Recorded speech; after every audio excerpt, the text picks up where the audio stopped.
What's up, y'all? It's Wednesday. It's 7 p.m.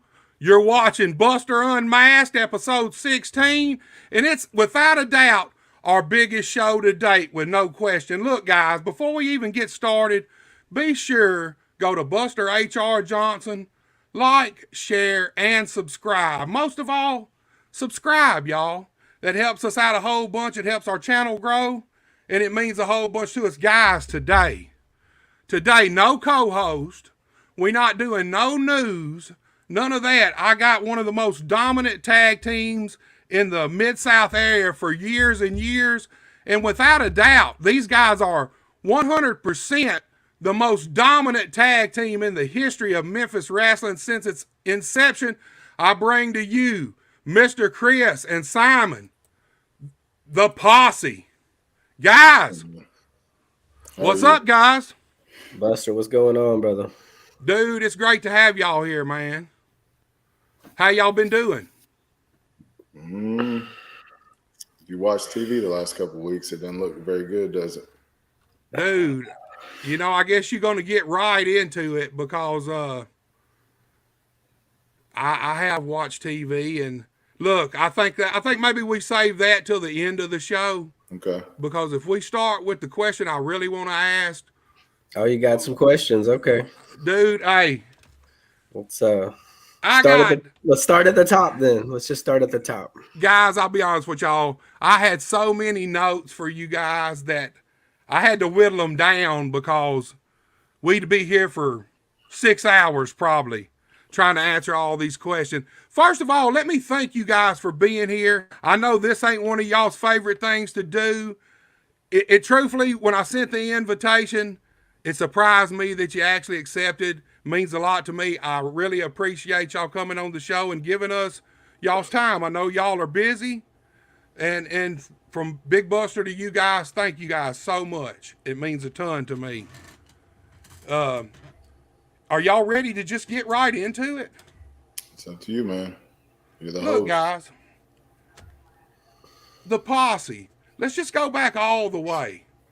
Before we get into Memphis wrestling and what's going on and been going on, let's go all the way back. Both of you guys, how did the Posse come to be? How was the Posse formed?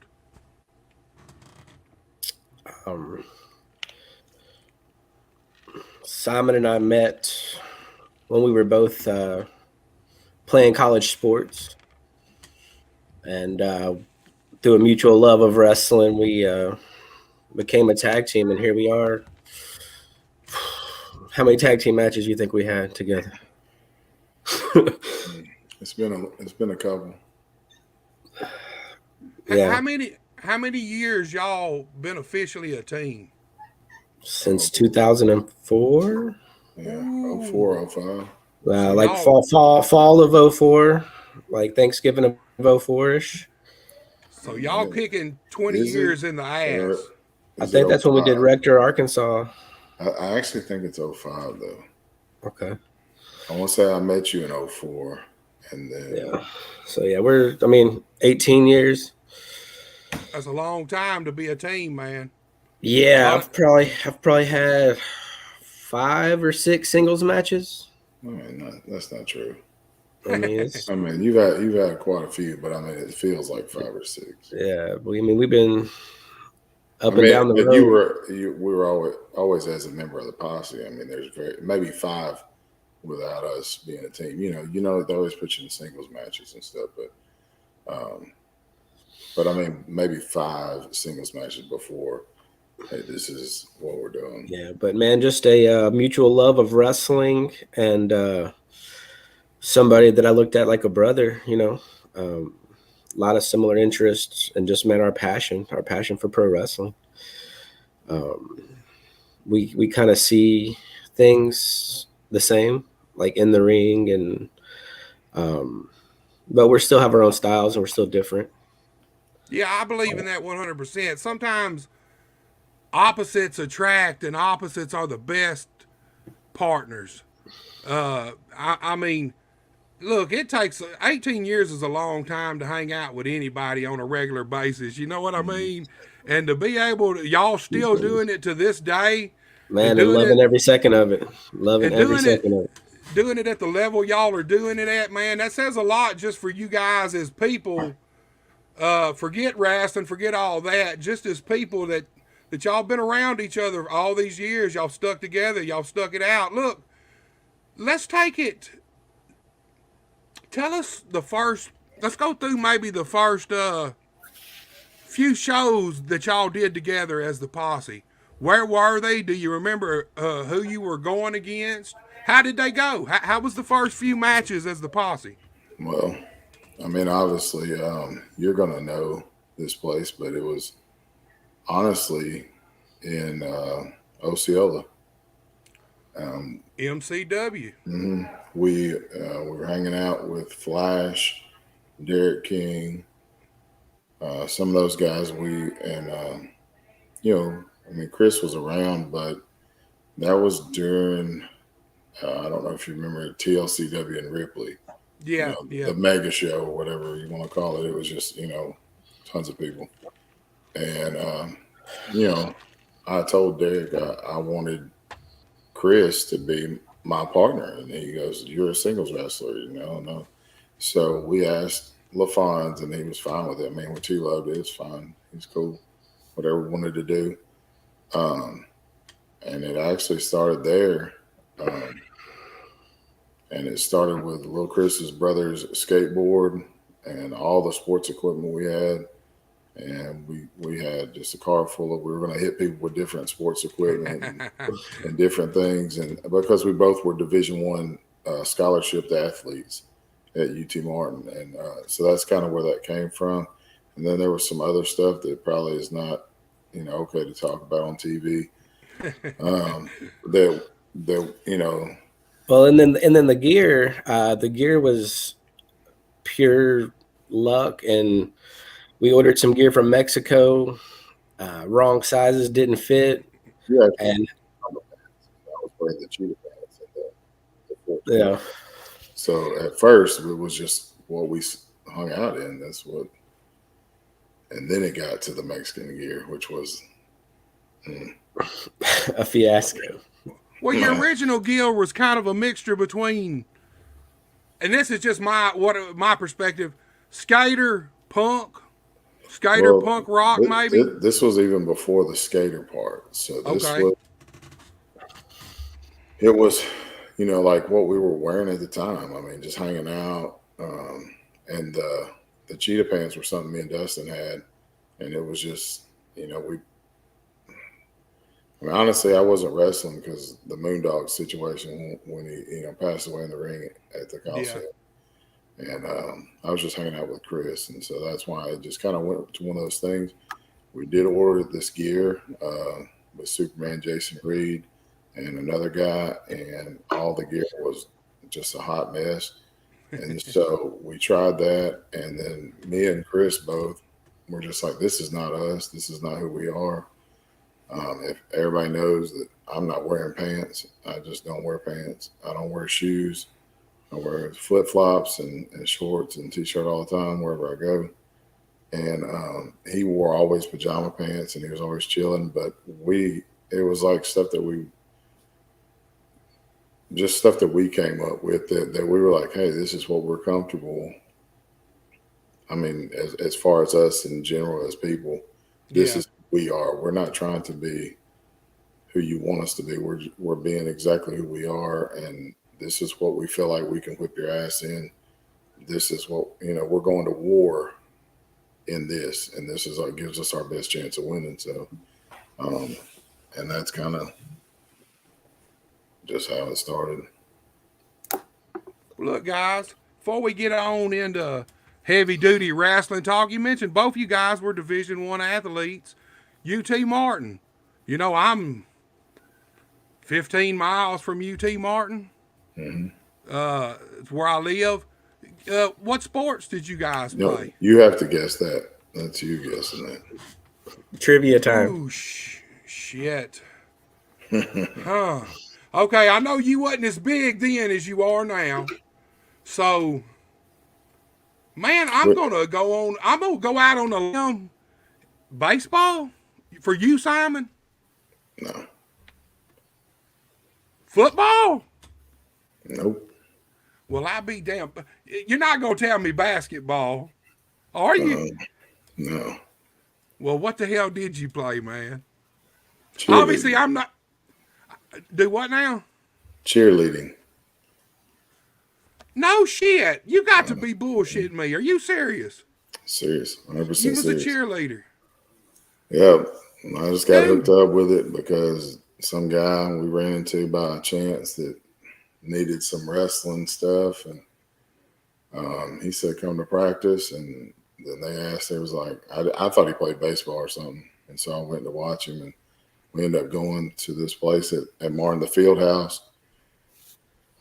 And I mean, he said, I was like, dude, that stuff's easy. And which not the flipping part. I mean, not the Yeah, flips. I mean, I don't do that stuff. But it was just it's 1-2, but it's an 8 count for cheerleading. But it's also remembering, which is just like matches. And then all the stuff was picking up people that were 100 pounds instead of people that were 300 pounds. So I'm like, geez, this is simple as hell. So he asked, could I do this? And they were trying to show me something where you were holding people real short. And I was like, why would you not just throw them all the way up if that's where you're going? And so I did it the first time I tried it. And he was like, dude, people work forever to do that. And I was like, well, it's pretty fucking easy. So he just started showing me some more stuff, in which this guy is insane that I'm talking about. And he lived with me and Chris later on in life. But he's extremely good. Extremely good. Like, technical. He's like the Dean Malenko of cheerleading. And he really is good. And look, Chris is laughing because I'm being super serious. Yeah. He is very good, very technical. He made it seem where it was legit. It wasn't a joke. And so, they had me on there. The lady asked if I wanted to, be on the team, and she said she would give me a scholarship. damn. And so it was like within 2 months, I was competing at FedEx Forum. We won that, and then we went on to do the national championships in Disney World. So the first time I went to Disney was because I was on competing in the college, championships. Now we placed like 11th or something like that, but the people we were going against, there's guys that look like. All right, so there's guys that were like Brett Michaels that were doing double back flips and stuff, and Yeah. it's insane just the tumbling aspect. And I told the people that were there, we are not ready to, physically, you guys are not on the level of these people. Yeah. They were good at the cheerleading part, but the training and the other special stuff they needed that they didn't even realize. And when they got there, they were just outmatched. But they still technically they were really good, and so that's what took us to doing that. It was really cool. Dude, I'd have never guessed that. But at the same time, I can see how wrestling would definitely help you with that aspect of cheerleading. But I can also see how doing the cheerleading would help you with your wrestling too. Like you said, you're kind of the pivot guy out there. You're not the one doing the flips, but you're the ones hoisting the people up, holding them up, shooting them up in the air, catching them. I'd have never ever guessed that, man. I'm gonna tell you something. A lot of people might laugh at the thing, but high level cheerleaders and high level ice skaters to me are some of the top athletes, man. You got to be a hell of an athlete to do either one at the highest level, Yeah. I'd have never guessed that, dude. That surprised me. Now, that does fit your look because, when I first met you, you was slim, you was built, you was, I can see that. You look like you'd have been a male cheerleader now that you say that. That's cool the way you fell into it, though, and it kind of fell right into a scholarship, man. Yeah, it was nice. That's kind of fate, dude. That's kind of fate. Yeah, it really was all because of wrestling too, though. This guy called me over to this guy's house because of something about wrestling, and he goes, "Hey, hey, I know you wrestle. Can you come over here and do something for me?" And I was cool. like, "Yeah." So it always goes back to wrestling. There you go, little Chris. Or excuse me, my bad. Hold on, I know the routine, Mister Chris. Mister Chris, give us your. Tell us what you did. What if I got to guess you too? Oh yeah, this is trivia time, brother. Oh shit! You strike me as you'd have been a football player. You do. You strike me as you'd have been a football player. How'd you like football? How tell us about your football career before wrestling. Man, I played from 5 years old all the way up till the second year of college. That's cool. And then at that point, it's not enjoyable as it should be or could be. So I kind of lost interest and fell into the wrestling. Kind of the same way he fell into cheerleading. We were riding through town and saw a ring in a guy's yard, and I was like, what? We got to pull over. We got to stop. We got to go see what's going on. And it all started with seeing a wrestling ring. Hey, them damn wrestling rings on the side of the road to get your ass every time, man. Yeah, and then that kind of led to going to Dyersburg and working out with Motley and Derek King and a lot of those guys. And they were really gracious and kind and kind of took me under the wing. And then that's when me and Simon hit the road and stuff, and all over the place, wherever we could go. Those are a couple of the best guys to learn from. I know y'all ain't too fond of Derek King right now, which we'll get to him later. But I mean, truth be told, he's a hell of a talent. He's carved out a spot for himself in Memphis wrestling and around this territory that a ton of other people couldn't do. I mean, can't nobody. Nobody can take nothing away from Derek. He's a hell of a talent. He's been at the top of the game around here for 25 years at least, at the very top of the game. Maybe he does. So that's guys, are y'all ready to talk wrestling? Sure. Are y'all ready to talk Memphis wrestling? Oh yeah. Let's do it. I see what you did there. You got that right there. Guys, I want to take y'all back to Christmas of 2021. I got to look at my notes because I got so many of them. Memphis Wrestling episode 44. Now, this here is the day the switch was flipped. You guys actually came out on TV dressed as Santa Claus and the Grinch, and y'all also had a little hostage with you, Swoggle. He was all tied up. But y'all came out and sort of interrupted a Young Goats video, a Young Goats promo. They were at the announcer stand with Dustin. They were doing an interview, and out comes Santa Claus. Santa Claus has got the bag. He's got the presents. Come out. The fans are loving it. Shaking hands, smiling at the fans, shook hands with all the guys, and then out comes Mr. Grinch with a little hostage, little Swoggle hostage. And same thing. Everybody was happy. Everybody was having fun. Right. And then all of a sudden, out of nowhere, boom, these presents across the back and across the head. I know one of you blasted one of them with a skateboard, and the other one hit him with the big present, which we find out just in a few seconds after the first initial shot that the big present's the big spiked shoulder pad. Exactly. And look, guys, you took this shoulder pad and you went right for Aaron Roberts' eyes. I mean, you almost put this guy out of wrestling, period, for good. Mm-hmm. There was a time period there when nobody thought he would regain full sight in that eye. Nobody. Him, the doctors. The rumor was going around that there was a big chance he was done. Guys, tell us. Here's the thing. You guys were perennial fan favorites up until this point. The fans loved you guys. You loved the fans. I mean, y'all had been fan favorites for years and years. What brought upon this switch? Why, guys? Why, Posse, why? Well, I mean, honestly, if you can go back and some of the matches and go back and just kind of look at, I mean, the wrestling style, the I don't know, the dress, the mannerisms. I mean, it's always there the whole time. We don't control the fans; they control themselves. They whether they boo, whether they cheer.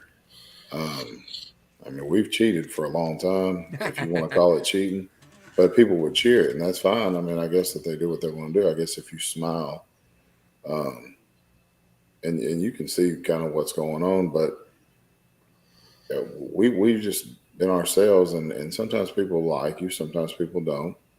And there's one thing that I mean, I guess basically just pissed me off, and I just, and I went to Dustin Starr and I said, Dustin Starr, look at this. I want to show you something.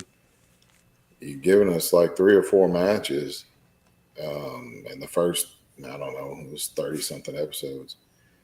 Um, it was ridiculous. I mean, he's like, If oh, you go back to episode 1, um, all the way back, you could tell that we weren't going to be treated as featured players. no. Y'all wasn't a priority. We were doing fart Well, jokes and having fun and smiling and cheesing for the camera. We were mascots, and that's great. I mean, because I appreciated Rah, the rah, chance rah. to being on there and people loving us, and that's great. But we were an established tag team; people know us around the area, so you can go out and shake hands and uh, talk to people because you're both educated, and it was great. And that's Be all an well ambassador, but but we don't it's need you like, to wrestle okay, that much. yeah, we want to be in the ring, and we told Dustin, we said we would really like to be in the ring, so. And I asked him, I said, please just ask, whoever's in charge, because it's not just him. He had a whole big group, a championship committee at the time, and it was like, can we just get some more matches? And they were going to just, I mean, obviously the young goats. I guess people were like, what do you call it, hot shotting it, And it's like, hey, these guys are so great. Oh yeah, yeah, yeah. And that's fine. I mean, because I like both the guys skill wise. I don't really care to hang out with them after the wrestling show. I mean, they both have skill. We're not going to lie about the guys, or they wouldn't be on Memphis Wrestling. Isaiah Washington is a very talented wrestler, Yeah. and so is Aaron Roberts. Together, I mean, they were good. They were great. They were kind of like me and Lil Chris. Had different kind of size wise, and um, I just think one of those things is that what do you want? Either you have to go and make a decision, and we tried. If you go back and watch the episodes before, I mean, we even wrote a letter to Santa Claus. It was a serious letter to Santa Claus. It had a picture on it and everything, and Dustin and Maria were gracious enough to let us read it on television. It was great. My mother had it put up in her in her house for a while, and it was really good. Well, Christmas morning comes and goes, nothing under the tree. Nothing. So, Nothing. you know, and you're sitting there, and either you do something or you just sit back and let it be the same way it's been. Yeah, And, you shook every hand and signed every autograph they asked you to, and kissed every baby. And but we feel at we the can end of the still day, there's nothing there for you. We can go, and we're here to wrestle. That's exactly what we want to do. We want to wrestle and put on the best matches possible. Doesn't matter if it's a hardcore match or some kind of insane match, or if it's just a straight up wrestling match, a tag team match, whatever kind of match. There's nobody that's going to beat us, with whatever they want to do. We're going to outwork you. We're going to out gimmick you. We're going to out whatever it is, just because that's the way that it is. We are working every single day. No, I mean, we may not be at the gym with a gun show and Big Swole. Okay, great, good for them. But we are working every single day to make Memphis Wrestling the best wrestling company that there is, and us, we're sitting right up on top. Well, in the wrestling business, there comes a point in everybody's career where, like you said, you were looking at the show. You wasn't getting the spots you wanted. You wasn't getting to wrestle like you really wanted to. Mm-hmm. And you got to go out there at times and take what you want in this business. You got to go out there and show people that you're willing to do whatever it takes to get what you want, get where you want to be in this business. And speaking of that, look, you almost blinded Aaron for life, ended his career, but before the show was over, when the beatdown was done, the one thing y'all did do is y'all took the Memphis Wrestling Tag Team titles. Y'all put them in the Santa bag over the shoulder, and out y'all went. Mm-hmm. You know, and here's the thing. Possession's 9/10 of the law. And sometimes in pro wrestling, you don't have to be the champion to be the champion. You know what I mean? Right, exactly. If you possess that gold, then possession's 9/10 of the law. Are you the champions, or do you just possess the gold? Y'all took the titles. Now, I seen a week or so after that, you guys were actually banned, locked out, and banned from the Wrestle Center by Dustin and the powers that be at Memphis Wrestling. Now, I know you guys, both of you guys have a long history with Dustin. Mm-hmm. Legit friends outside the business. Simon, you got even more history with him. Mm-hmm. How did that situation being locked out and banned, and Dustin blatantly told you guys you have to leave, you can't come in here, we want our titles back. How did that make you guys feel when that comes from Dustin himself, when he's the guy at the door telling you can't come in? He's smart. You let Memphis Wrestling down. Obviously, you guys don't feel like you let Memphis Wrestling down, but personally, with your relationship with Dustin, they let us down. Well, I mean, he's a smart guy. I mean, he honestly is, or the show wouldn't be what it is today. And kudos to him. But letting us in the building was the worst thing that happened. If you remember when we got in the building, I mean, we ripped everything apart. I mean, his wife actually slapped me in the face, which is, I was headed that right there with you. Y'all guys came in with axes and hard hats and literally tore up the entertainment center. Well, it was not the entertainment center; it's the wrestling center. The wrestling center, yeah. Y'all tore up the wrestling center. If you remember the first episode at the wrestling center, Chris and I, we, I mean, we're not one-trick wonders. We actually helped and we built that desk. That desk basically belongs to us, the blueprints and everything else. And good for everybody who was helping. I mean, there's other people that help do stuff, but that desk is Posse material. Now, if you think about what goes on there, he had us out in hard hats. And, I mean, that's great, but it symbolized something. And so that's why we wore them back out. We threw them down. And, I mean, if you saw what Chris did, he took a sledgehammer and he broke the bench. And we started just destroying the place. And then, I mean, why not just grab it with your bare hands? And I ripped it off the wall. They tried, everybody they had tried to stop us, except for they should have sent somebody like, Gun Show or Big Swole, somebody that was ready to, throw hands. But they sent security, which was fine. Dustin knows I'm not going to touch him. He knows Mr. Chris is not going to touch him. And he knows we never put our hands on the lady wrestlers. I mean, that's not something that we do. We don't have to prove our point. Now, if they put their hands on us, now that's a different story. That's Morgan, Mackenzie Morgan, if you know who I'm talking about. Yeah. You step in our face, we'll bust you up.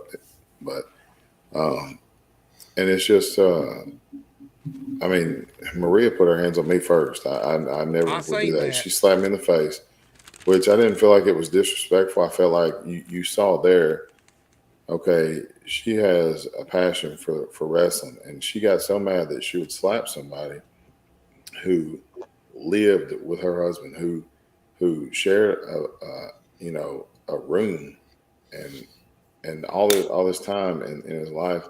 She's gonna slap him in the face, and I felt like, okay, these people are here to play. So me and Mr. Chris, I mean, we're down to play. We don't, but when we come, we're coming for real. We don't, it's not a game. I mean, it's all right. And people like to joke around. We love to joke, and that's fine. But the jokes are funny to us. People might not like them. I mean, when we ripped that kid's mask off and we, beat him to death almost and spiked his eye, the same thing we did to Aaron Roberts, and I mean, to me, that was funny. I thought it was funny. It just was funny to me. I don't know. I mean, Chris was laughing, so it made him laugh, and that was cool. Dustin does not have the same sense of humor, and we did. I guess really, what you just sometimes you just have to do stuff. Just do you feel like it got personal, or do you feel like yeah. When she slapped me in the face, it was definitely personal. Right then, and you can't see what's happening with Chris behind that part right there, but it was one of those things where Dustin became the owner, Dustin Starr, instead of our friend Dustin Starr, and which that's great. I mean, good for him because he had to. That I knew that, to fire us and to say get out of here, that takes some some cojones. And the man, he and his wife, and no pun intended, are the biggest,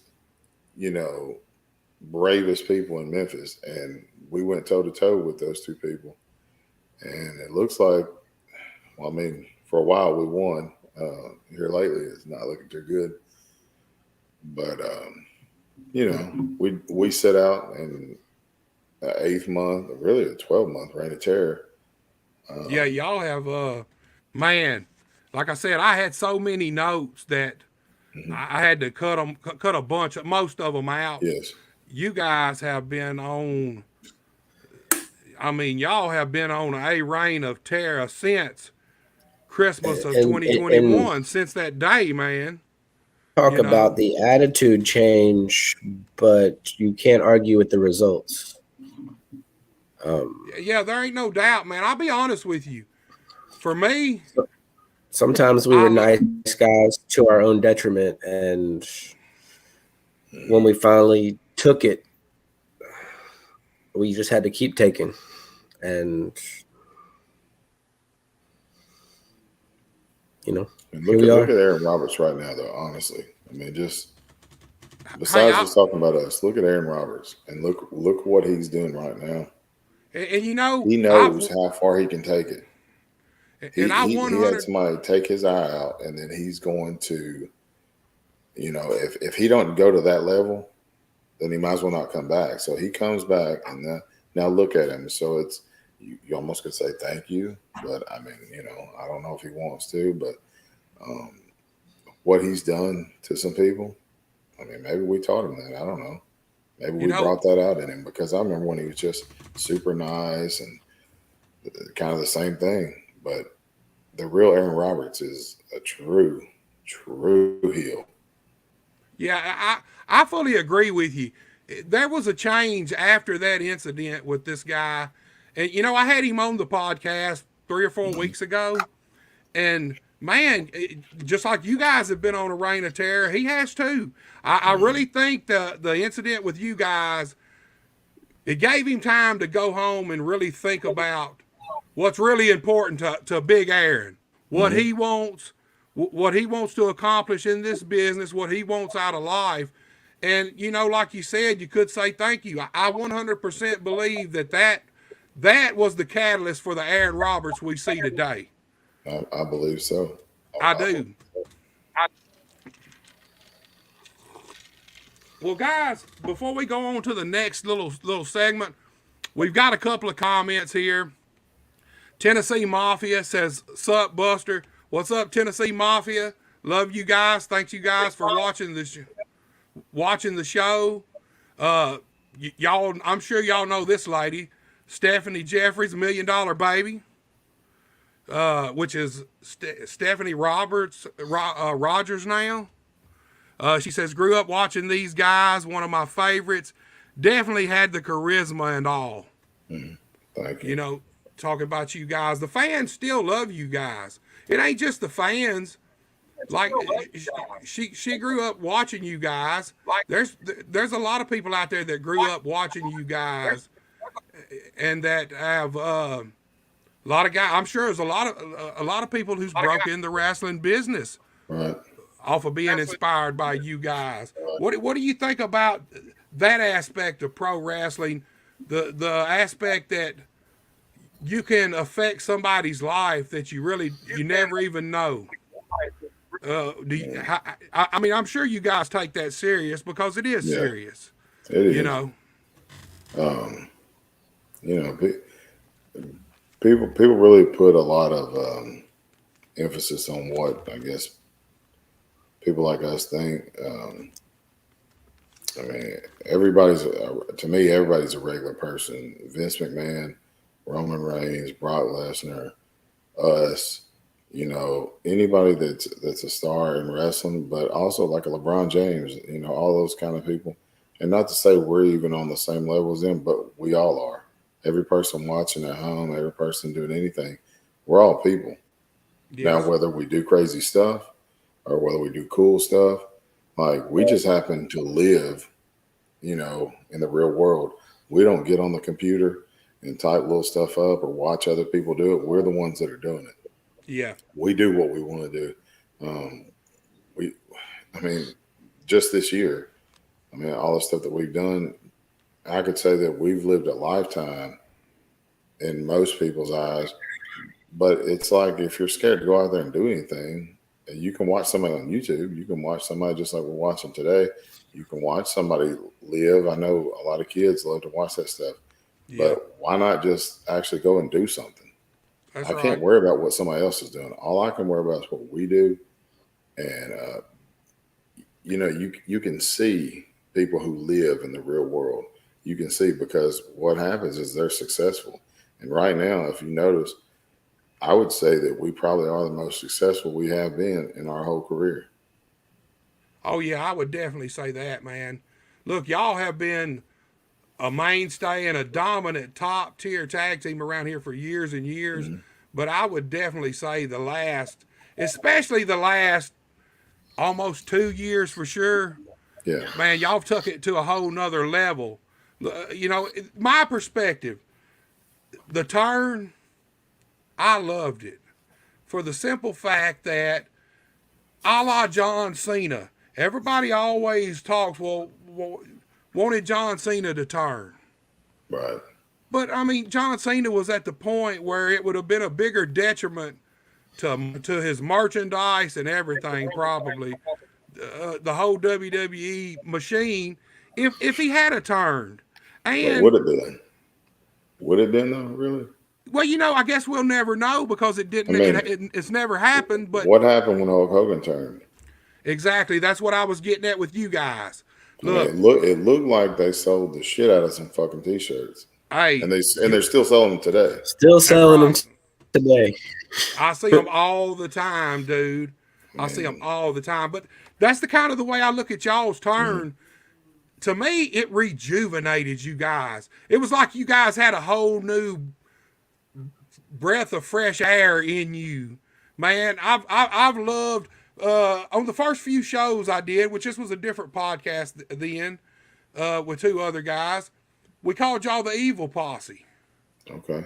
And man, all of us love the Evil Posse. You know, there comes a point when, like you said, y'all had got comfortable with being these perennial fan favorites, and not just y'all, but everybody around y'all.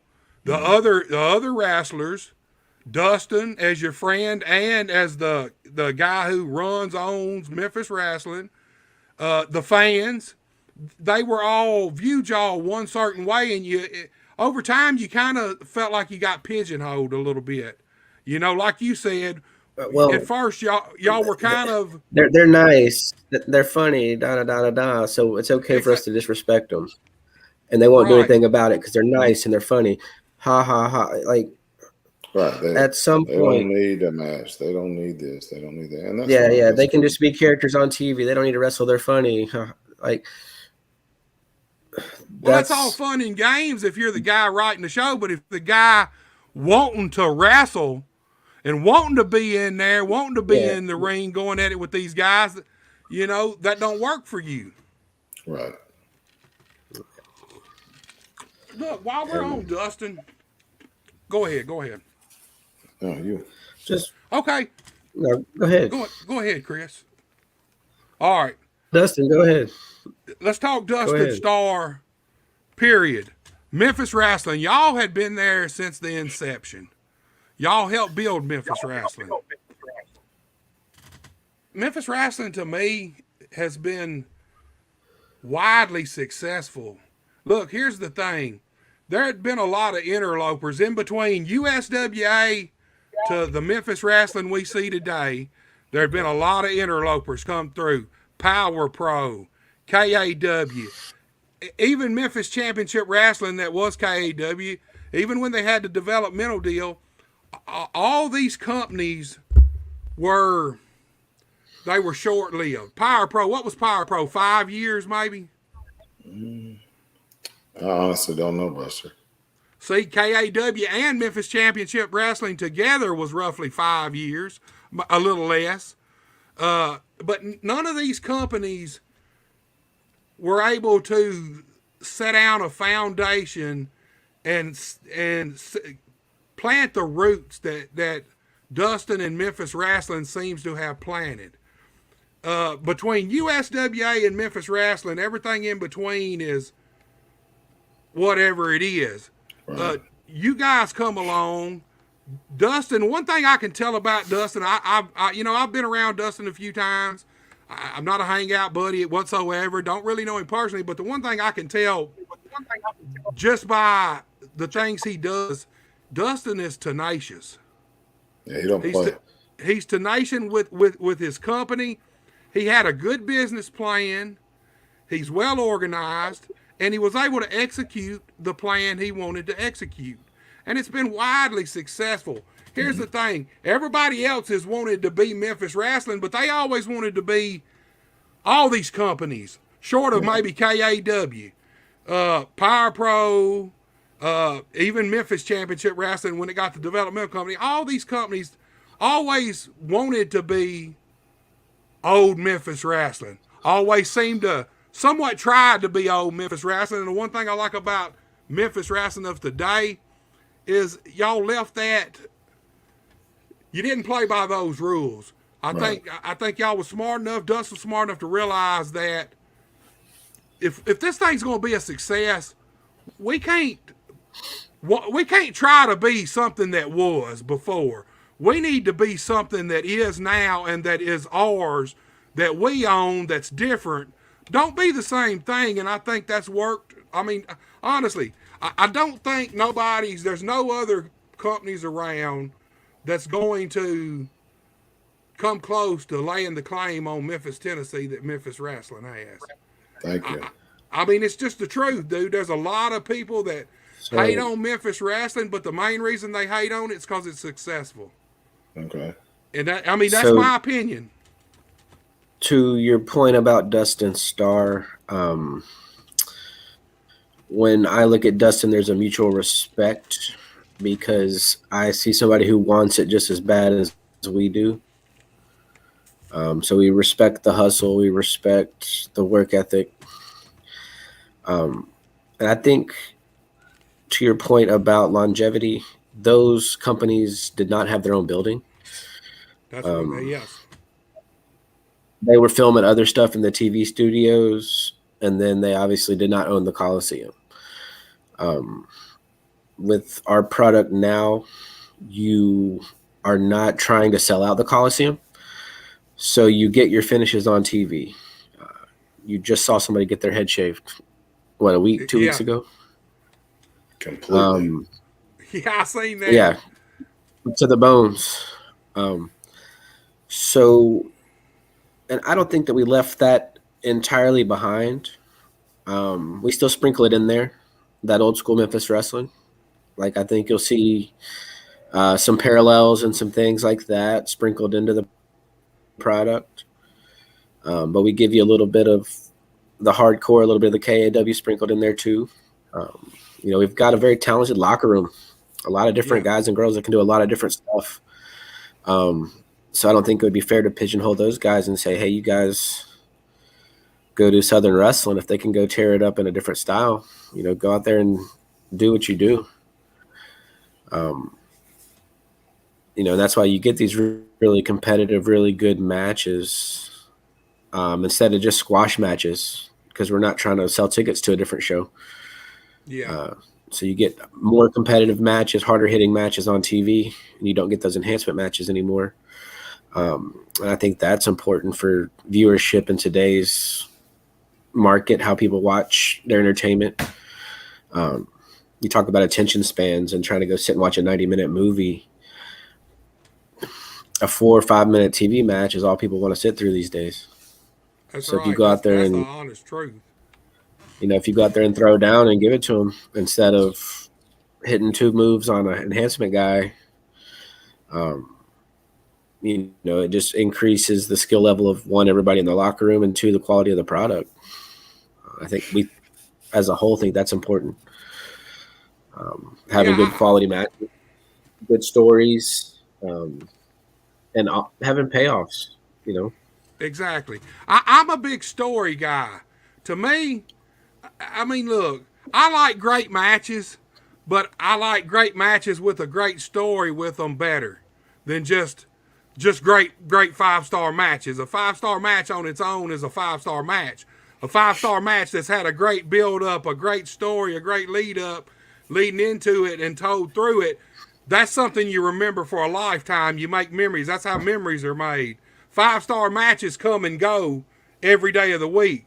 Memories stick with you for a lifetime. And to me, that's what pro wrestling, that's what I love about pro wrestling. I like the things that made me remember, that I've remembered from the first time I ever saw them. They struck that kind of chord and you'll never forget them. And Dustin, I agree with you 100%. Building the Wrestle Center, that's something none of these other guys, I don't know if they never had the idea to or just wasn't willing to put out the funds to make it happen and invest in themselves that heavy. You know how the wrestling business is. They weren't You want to they try weren't that invested. That's what I'm They saying. weren't You that want to try to invested. pull all the They money were you can all, they away were all, from it. Well, all those guys were wrestlers, and they wanted to take other bookings and go to other shows and be other places. Dustin's not wrestling. He's the Memphis wrestling promoter, and he's more invested than any of those guys ever were. Yeah. I mean, I see how hard that dude works. I mean, you can't deny hard work. I'm gonna have to go back at the beginning of when you asked about the Memphis wrestling, and because like Chris says, he is the hardest working person in the actual locker room and outside the locker room. And it's not just him though. The company of Memphis Wrestling, what you're seeing today, is because you as a I mean, we're talking about wrestling and Memphis wrestling because you love wrestling. Right. You grew up on the same people we did. And the funny part about that is so did the people older than you. That's right. So did the people older than them. And that's one thing that really started hurting Memphis wrestling because there weren't new stars. So when you start thinking about things as me, I wouldn't even say they would. I was not even. I was on a show, on a TV show, wrestled matches on a Channel 5 show or on this show or that show, and it was okay. And to me, it was like, okay, just being there was cool, but you're like, okay, well, this is not gonna, or is it gonna happen? I didn't know. Me, you, Chris, anybody, we don't know what was going on in the mind of a Randy Hales, a Terry Golden, or any of those guys that ran those shows. Kudos to them for getting it going because we love watching it. Good for those guys. I appreciate that. What I will say, everything they did, we learned from. Everything that other people did, they tried to recreate in the same light.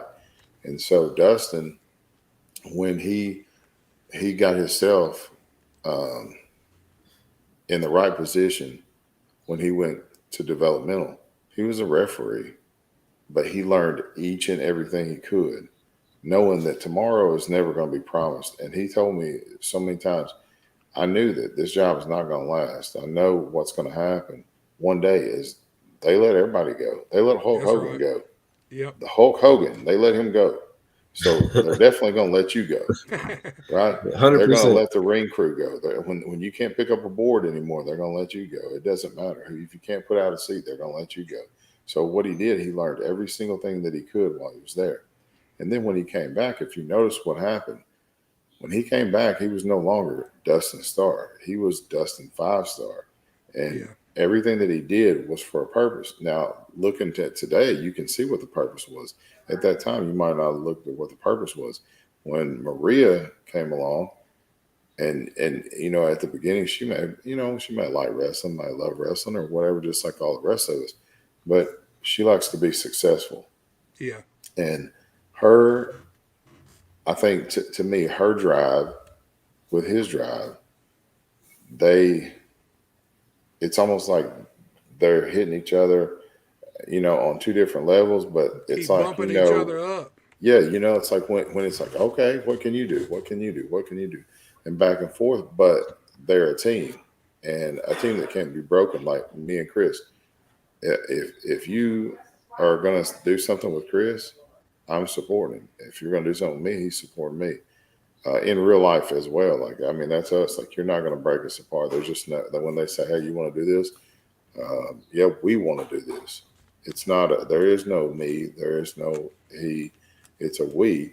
And that's the same thing with them. And so what they did, they started planning this way before the last 2 years. This thing was planned for a long time. And then you see that they were on TV doing the CW stuff and hosting all Yeah. that stuff. So the whole time they're planning. Everybody wants to say, "Oh, this was just like a couple of this, something thrown together." It was not thrown together. This was planned since way before. I mean, and for a long time, we weren't just like me and Chris were wrestling. They were wrestling, so you're not like talking unless you're Yeah. on the same shows. You don't really have a lot of business to talk. You have real life going on, and but when it came time, you said, "Hey, we can do this, and this is going on. Do you want to try to do this?"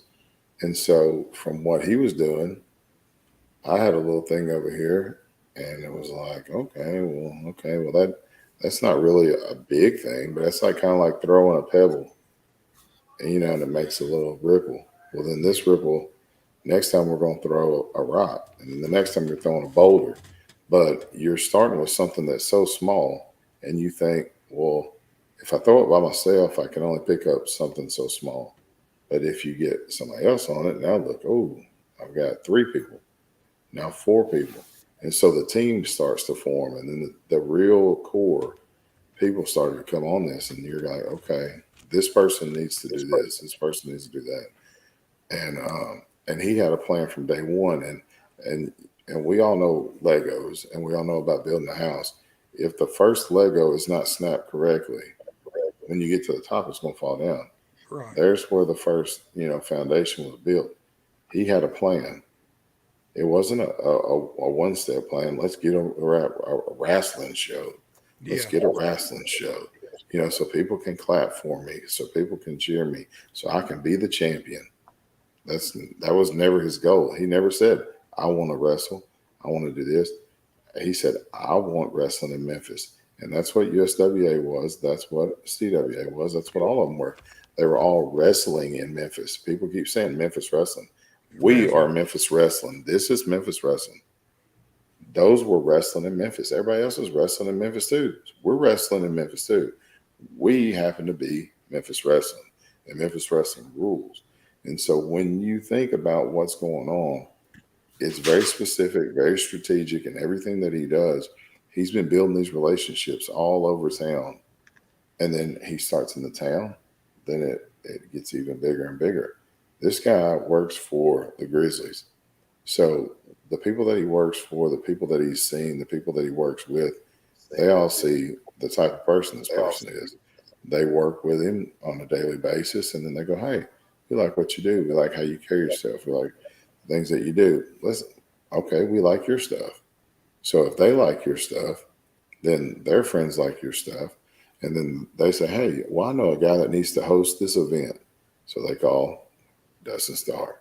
He's the Ryan Seacrest of Memphis. He has his hands in everything, but you can't say what one thing he does.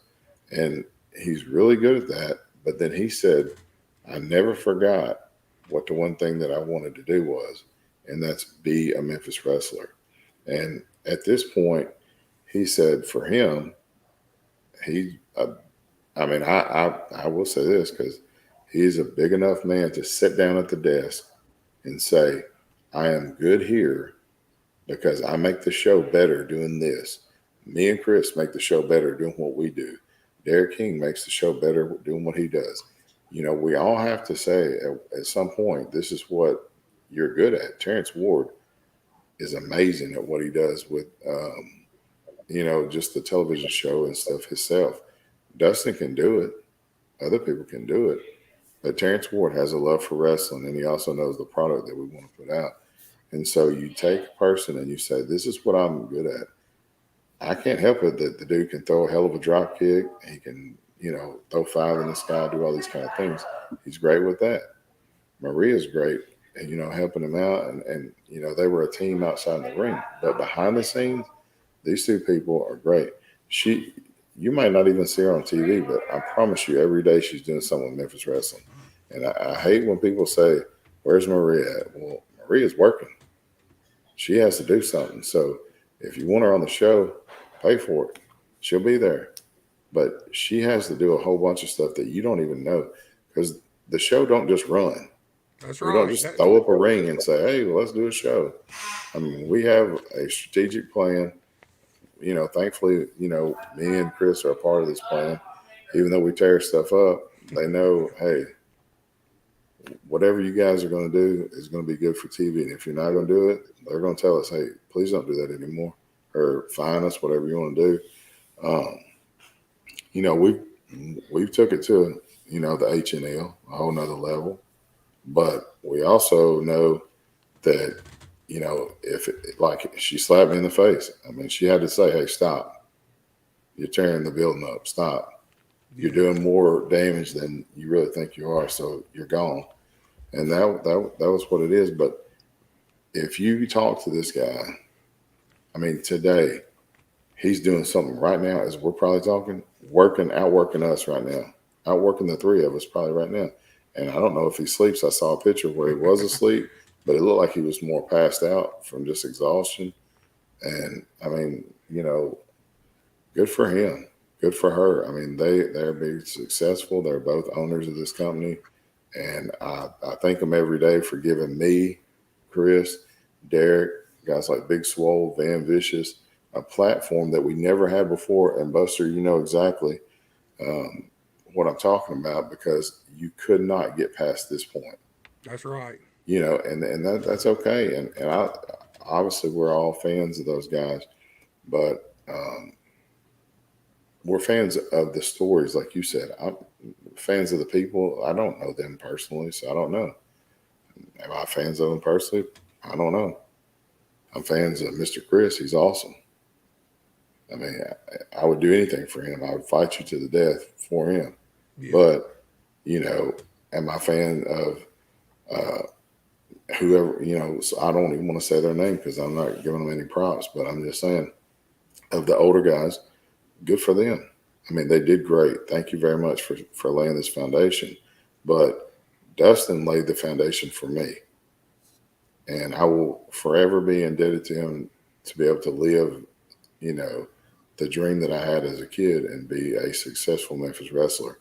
Because what we've done, we've wrestled every single person there is. We went to, we were on national television on as a stunt performer, which was insane. I never thought I would do that. We're on a television show where we're actually, thought of. Somebody actually thinks of some stuff for us instead of saying, let me think. Let's put you. I want to wrestle you, and I'll wrestle you, and then there's 50 other guys. Let's put y'all in a match, and y'all go 3 minutes. Well then, y'all wrestled last week. This week you'll be a tag team. What? You're like, what the hell is going on here? Think of the people you got, and that's one thing. And I say this to Dustin all the time. I feel like he's the Paul Heyman of Memphis wrestling. It's like ECW. He knows the people's strengths, and he's looking at these guys. He's invested in these guys, and it's not like he just said, "Hey, come up here, Big Swole. Come up here, Van Vicious. Come up here, Brett Michaels," and just pulled them out of the blue. Yeah. He wrestled and thought about these guys for a long time. Thought about, he was out there grinding with them and saw these guys on a show when they'd pay him. He was the top guy coming in, looked like a top guy, had Maria by his side. They were a team. I mean, it was like a tag team. They bring them in, pay them, and they draw people. And so then he might meet a Brett Michaels in Mississippi. And then look what happens. One day, Brett Michaels, he's out of the business, hurt, messed up. And then the next day he builds his body back up to a place I've never. And so when I first met Brett Michaels, I never would have thought Brett Michaels would be the Brett Michaels we're seeing today. Yes, he was a tall, skinny, no physique whatsoever. 100 feet tall and no physique whatsoever. And think about the moves he used to do. Buster, you know what I'm talking about. He would do all these high spots, cool, crazy moves. But he is the gun show. And Brett Michaels, I don't even think he believed the gun show until Dustin and Maria said, "You are the gun show. This is who you are." And now today, I don't even think he knows who Brett Michaels is. He knows gun show. But it takes that sometimes, dude, too. A lot of guys don't see in themselves what somebody else sees in them. Exactly. And then if somebody sees something in you and brings that to your attention and helps you prosper that identity or whatever. Here's the thing, like you said, Dustin, when he puts guys on TV, he's not just throwing guys on TV. It's an investment. Everybody who steps on that in that ring, out at the wrestling center, and on that television, it's an investment he has made not only into you as a talent, but into his show too. He has to think there's something there with you to put you out there. He sees something that maybe you don't see, and like you say about Brett Michaels, I'm like you. He probably didn't. He probably never dreamed of the gun show until somebody else believed in the gun show, and now he's the fucking gun show. Right, and we can. I don't know if you know these guys, Buster, but I mean, I never met, Justin Cole. I saw. I can't remember the name of the team. It was like Final Hour, I think, maybe is what he told me. And I never, me and Chris never worked them. I don't know how we never got around to working them. But it was something that I didn't know the guy. And he comes in the show, and I'm like, okay, I'm watching him. But I never saw him. Dustin had, Maria had, other people had. So they're like, okay, this is what this guy's about. This guy right here believes Memphis wrestling, and he is a guy that when you look at him, you think, what is going on here? Because this guy right here is Memphis wrestling. He's not the gun show, boom, and all that kind of stuff. He's Big Swole, and he's a guy that you can count on. He's that guy. To me,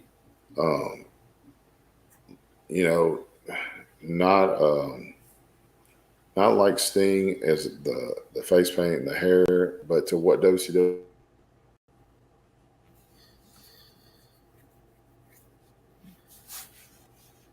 I think he froze on us. He's the guy that you're going to count on. You know what I mean? You can count on him to always do, get out there and put 110% in. He's representing the show well. He's always doing stuff. And I mean, I will say this about Big Swole. He is the only person on Memphis Wrestling that has ever body slammed me. There's Damn. only been one person on television that's body slammed me. Brett Michaels has at the zoo. I will say.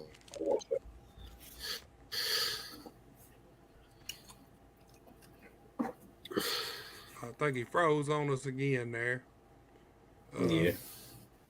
Chris, there he goes. He back. There he is. You froze. But You we froze still on did us beat for a him. second. So, you know. Look, Memphis Wrestling was my first introduction to Justin Cole.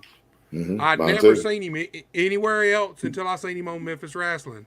And I'm like you, I'm wondering, where the hell did this guy come from, you know? I watch a lot of wrestling from all over, especially all over our area, and I'd never laid eyes on this guy until Memphis Wrestling. And I see what you're saying. He's a solid guy. I don't know him personally at all, but from what I can tell about him from on the show, he shows up, he does his job. You can count on him being where he's supposed to be, being where he needs to be, doing what he needs to do. And that's the kind of guys that make a successful company.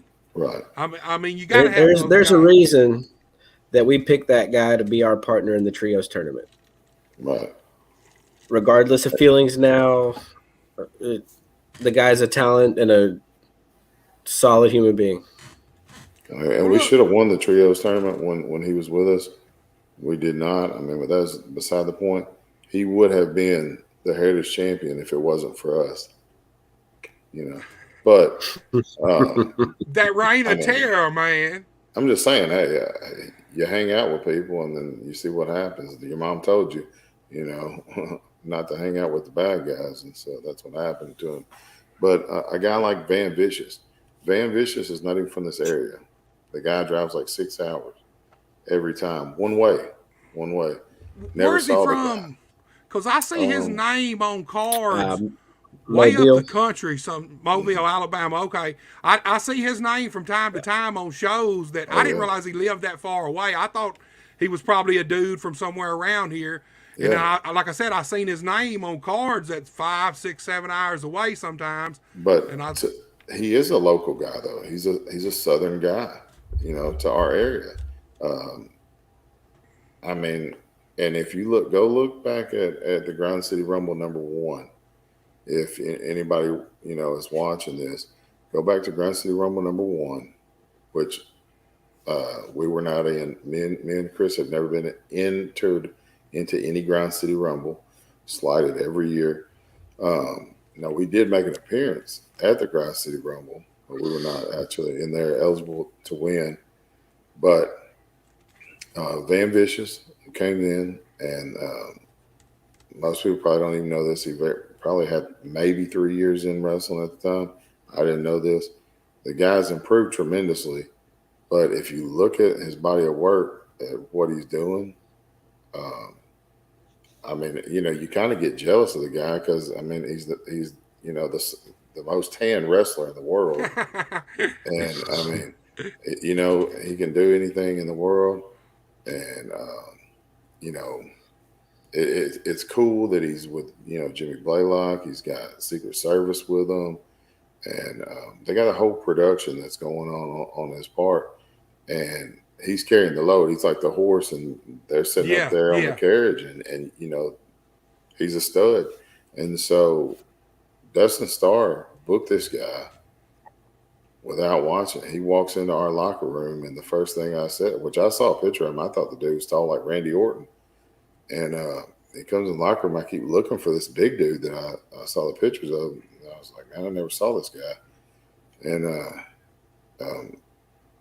this dude was in there with me, little Chris, and he was like, yeah, I'm Van Vicious. I was like, oh, man, I thought you'd be taller.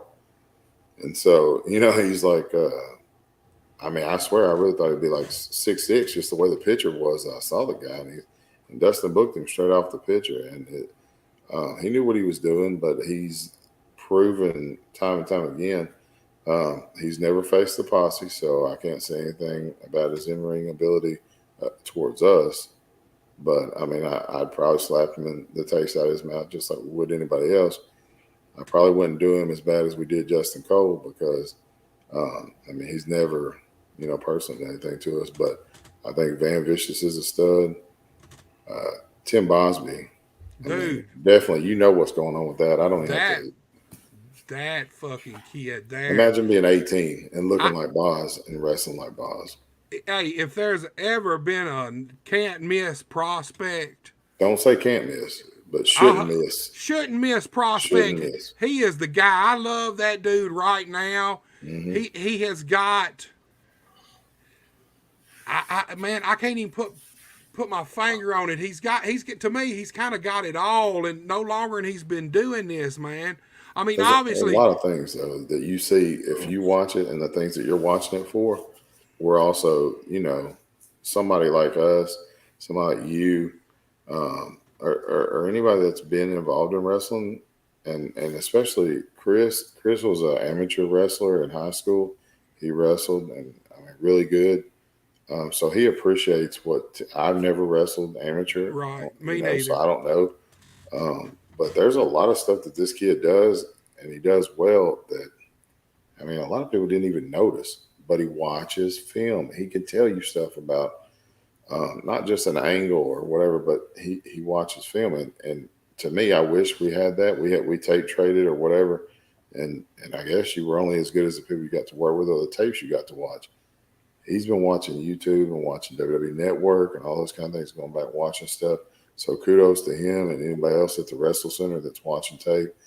Um, I mean, me and little Chris, we actually do get to go up there and train. We've not had anybody wanting to really actually get in the ring with us and work out. I And we wonder have our own why. ring time. I don't know, man. I can't believe it. But Dustin will open the doors for the veterans to go up there and get some ring time, which is great.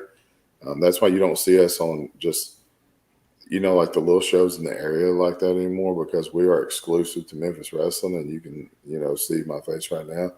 You see Mr. Chris. If you want to see the Posse, you have to come to Memphis Wrestling, or you have to come to a Memphis Wrestling show. That's where we're going to be at. We are exclusive to Memphis Wrestling. We always will be until the doors close, in which they will never close. Dustin Starr will make sure of that, and his wife, if something happens to Dustin, she's fixing to keep running it. And then if something happens to both of them, then you probably have to check mine and little Chris's car, because we probably had something to do with it, and we'll be running it. So There you go. The Posse taking over Memphis Wrestling, period, the whole fucking show, man. if we have to, but we really like Dustin running it, because you can see all our hair is falling out, so we don't need any more stress. I hear you. Hey, people don't realize that. Look, you were talking about that earlier, it being him never sleeping, working harder than anybody else. Look, when you just put on a little show out here on a Saturday night, there's a lot of work that goes into these shows. When you're running a massive organization, TV, the Wrestle Center, Training Center.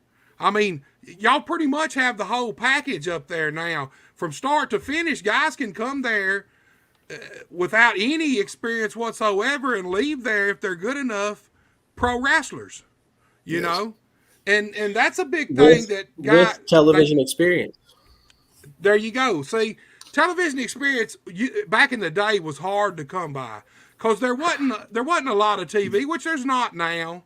Yes. But back then, like you said, like us, we made it so far, but we never were let into that boys club. You know what I mean? I do exactly. You know exactly what you mean, and I hate to. I don't even want to talk about those people, because that's the thing. Like Ron McClarity, your partner, I enjoyed watching y'all's matches because you guys wrestled, and if you watch the undercard, that was my favorite part of the show. Billy Joe Travis, the Moondogs, the guys that were on the undercard that you were like, okay, they're getting to wrestle, but they're not having to, like Robert Fuller, like maybe he wasn't the beating, those guys, but Robert Fuller, to me, hilarious. I love Robert Fuller. A stud. If you watch the stuff that he does, to me, I'm like, okay, he's a great heel. But Billy Joe Travis again, Eric Embry, some of those guys that came through the area, and then you're like, okay, these guys got it. They were entertaining to me. Yeah. And then you look at some of the other guys and you say, okay, but they never got over this hump. Well, we know why, and that's fine, and that's cool, and that's all well and good. But guess what Dustin's doing? He's not making a hump in the road. This dude has a ramp for these dudes. He has sent, and I know Bosby went to, correct me if I'm wrong, Chris. I know he went to SmackDown and at Memphis. He was at Chicago. Was it Raw? He was at Fort Worth Raw. Maybe something else. I don't know. Those are all. We were all in Little Rock together too. Okay, Little Rock. I knew there was something else I was forgetting. But so I know at least 4 that he's been on WWE extras, and that might not seem like anything to a lot of people that don't know or have never done that. But if you're doing that, guess what's going on? This kid is like right out of high school, already doing this stuff that most of you guys that are watching this have never done, and you might not want to do. That's just may not be your thing that you want to do it. But this guy is going to be somebody, and he came from this school. That's like me and Chris came from the University of Tennessee at Martin. We're both successful in our real life. But what happened is this guy comes from the College of Dustin Starr, Maria Starr, the Wrestle Center. It is a real school, and he has, real people that work there. Kudos to King Cobra and Derek King. They both are up there all the time, but they're not the only ones. I mean, there's been, guest people up there. Alan Steele started at the very beginning, and they were training these guys up. I mean, and they were doing a good job. And then you look at the seminars that are being offered to these kids. The knowledge, seminars? And then the locker room that they get to work with. You've had Jerry Lynn seminar. Jay Lynn. You had a Scotty Too Hottie. You had Gabe Sapolsky. And that's Gabe one Sapolsky. Have you ever even heard of one like that, Buster? I mean, you've been in wrestling longer than us. I actually hadn't, dude, and that's look, all those guys. I believe about 15 people out of that got booked for extra work. At least 15. It may be more than that, Chris. Honestly. Yeah. And then some of the St. Louis crew. I mean, you may be in the 20s for people that got booked for extra work out of that seminar. Because I saw some of those guys on there before. And you had a Shane Douglas seminar that was great. Shane Douglas was incredible at the Wrestle Center. If you missed it, you really missed something special on that one. And to me, like Shane Douglas is probably one of the best promos. And you can ask the people around the area, anybody that watched that stuff. He came in, and he was legit. I mean, he did exactly what he came to do. And the thing with Dustin, he didn't want Shane Douglas to wrestle like ever. That's the typical thing. Buster. Yeah. Let's put these guys in the ring, okay? Well, no, let's don't. Shane Douglas is good on the microphone. That's what he does. So let's put him out there. Let him talk. I mean, right? Go out there and talk. I see that point because, look, Shane's still in good shape too, and he can still go in the ring. But is he going to beat Gun Show? Is he? He was better served. Is he going to beat Gun Show though? That's right. What do you do with him if you put him on TV? You hate to beat him because he's Shane Douglas, right? And at the same time, if he's not going to be around, there's no use putting any of your guys that you're building stuff on under to him. And at the end of the day, truthfully, he served the show better in the things he did.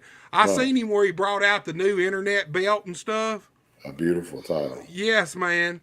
I agree with y'all 100% on that. A lot of times when guys book these certain guys, I don't know what it is, but they want to put them in the ring too. Exactly. That's fine with some guys, but you don't always need that. Just having these guys on your show is a drawing card. They don't have to be in the ring.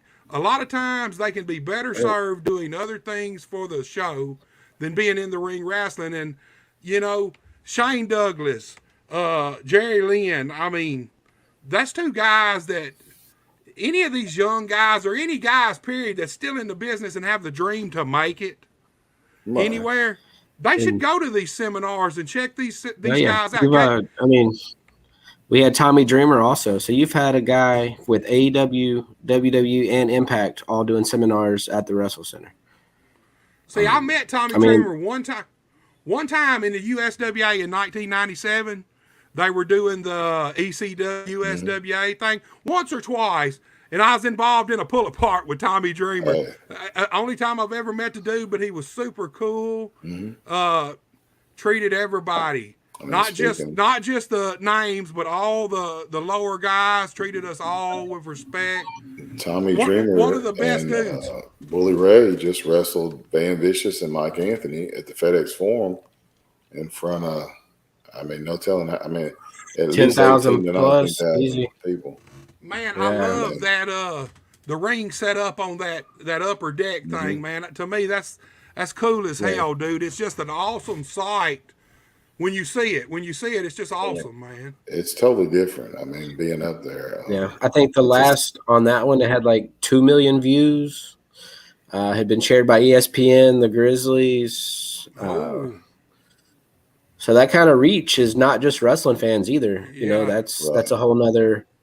You know, we had the Grizz mascot come in and do a diamond cutter, and DDP shared it. The NBA shared it. That kind of mainstream viewership also on the wrestling product creates new fans and maybe markets you wouldn't have been able to tap. So something like that is huge. Local wrestling around here ending up on ESPN, that's a huge deal, man. Right. I mean, that's as mainstream media as you can possibly get. You know, I love those shows, and I seen the shows y'all did outside of the FedEx Forum. Right. Oh, I mean, the people were just packed in there, man. Looked like they were having a great time, man. A great time. They let Chris and I guess I don't know how they let us or how they didn't see us, you know, painted up and spikes and face paint and whatever, but they let us storm the floor and interrupt Dustin Starr and, you know, the legend himself, King Cobra, but with the Memphis Tigers title, an actual title there. We stormed the floor and told them, you know, we were going to take this title back to the Cincinnati Bearcats locker room and celebrate with them. Now, you know, we tried to do that, but then, you know, the Bearcats lost, so they made us look bad. But then when people came outside, the first people they saw was us. And when they came outside, man, they were pissed. And so it was great. And so everybody stayed and they was like, well, what's going to happen? So when, you know, here we come, Derek and Ray, they tried. And, you know, I mean, I will say they were getting better at that point. But you just can't really do much with us because, you know, we've had so much time together. We know what the other person's going to do. We know how, you know, the other person's going to think. And they weren't ready at that point, but they saw all the people. I had a video sent to me, and it was when I took Ray and I threw him completely across the ring in a body slam. And it was my wife's friends from Memphis who, you know, went to school down there, and they were like, we were at the game, we saw your husband. He's beating the hell out of this little kid. And they were like, geez, I mean, I didn't know you did that kind of stuff. And I was like, well, yeah, that's the kind of stuff, you know, we do. I mean, and so she was proud of that because she knows how much it means to us, to people to see us and take us seriously, because we don't only represent us. We represent Memphis wrestling everywhere we go, but we also represent wrestling in general from the South and where we are, because we want people like the people that are on here. You know, like $1 Million Baby commented on there. I see Titanic has commented on there. Yeah, I've got some comments people, when we get a. And Buster, like you, I mean, we represent you. We represent everybody that's put on a pair of boots or put on, you know, some tights or that's got in the ring, even if maybe if you didn't have any of that stuff, maybe if you didn't have any training or whatever, and you got in there and you were brave enough to stand on that stage and get out there and go toe-to-toe with somebody. Now, I wouldn't suggest going toe-to-toe with us, but, I mean, you might want to take on somebody, you know, smaller, start out, you know, smaller, somebody like Ray Collins. I don't know, somebody with a little less seasoning under their belt. That don't want to take it all the way to the top. Don't go to Aaron Roberts. Don't go over to him first. Start over there. Go down a little bit. Start with somebody who's nice. That smiles and shake hands. Don't come over here because we're gonna spike you in the face. We might pull your eye out with a spoon. Flick it over into the crowd. But what I'm saying is, we represent you, and we represent every single person out there because we're not scared to go out there and represent the South and sound like we sound. It's okay to be from the South. It's okay to be from Memphis. It's damn fine to be from Memphis because when you represent Memphis wrestling, this one right here is in Memphis Tigers colors. We got some in the Grizzlies colors, and we're proud of Memphis. We're proud of where we come from, and I don't care if you can bring anybody into Memphis, bring them whoever you want to, and it's not going to change anything. We are going to whoop somebody's ass. They're going to go home. They're going to tell people, well, shit, I went to Memphis, got my ass whooped by these two painted up motherfuckers. And this one little dude, he had his whole damn head painted. And, and I'm saying, well, they can say whatever they want to about, what we do or what. There's nobody that can see what's going on inside here. The stuff that we put out on TV is just a little part of it. That's the only part we can show you. You see Dustin Starr and you see behind the scenes. It's only a little small part of it. He's not going to let you in. He's not going to let you in all the way, but he's going to take care of you. He's not going to let you, see behind the curtain because if he pulls the curtain back, guess what you're going to see? You're going to see so many people working so hard, your brain's going to explode. You're not going to be ready for it. So he pulls that curtain back, and now he's letting you enjoy the show. He's letting you enjoy everything, but he's representing the South. He sent people to Hollywood. He sent people all over the world, and he sent us out on NBC where we were out there representing on the Young Rock. It was a great time. Other people got to represent. All kinds of people did extra work on it. It was cool. But we were representing Memphis. We were at Graceland. Everybody that came there was doing extra work, not just the wrestlers, but the people in Memphis. We're proud as hell to be there.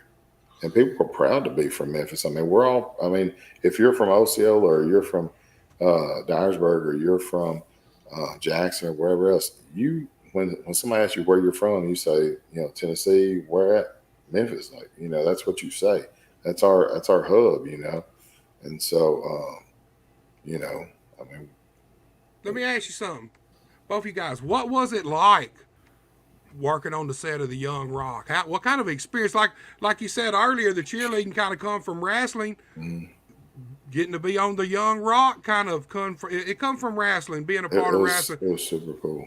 Man, I tell you what, I loved the show, period. I liked the show, but man, this past season, I spent more time pausing and trying to see who all I could see, Right. And some of you guys had some pretty nice little spots in there. Yeah. It wasn't like just a passing glance, Some of you guys had pretty good spots in the show, man. It had to have been awesome experience to be able to do that.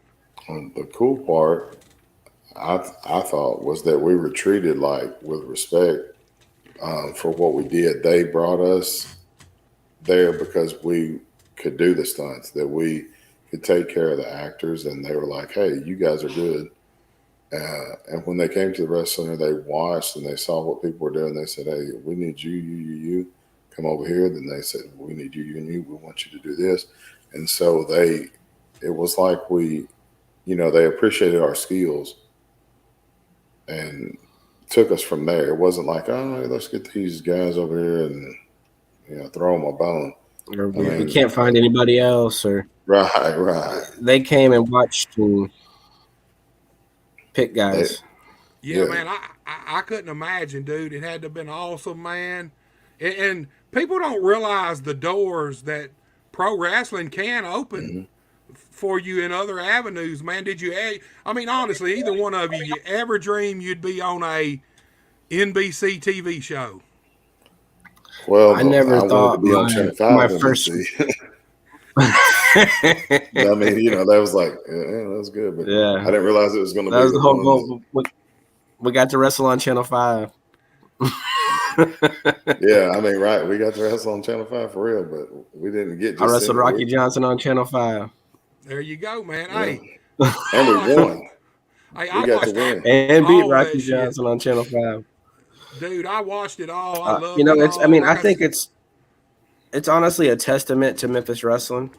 Um, you got guys getting these opportunities, and it just kind of shows you that what you're doing is working, is being successful. You've got guys.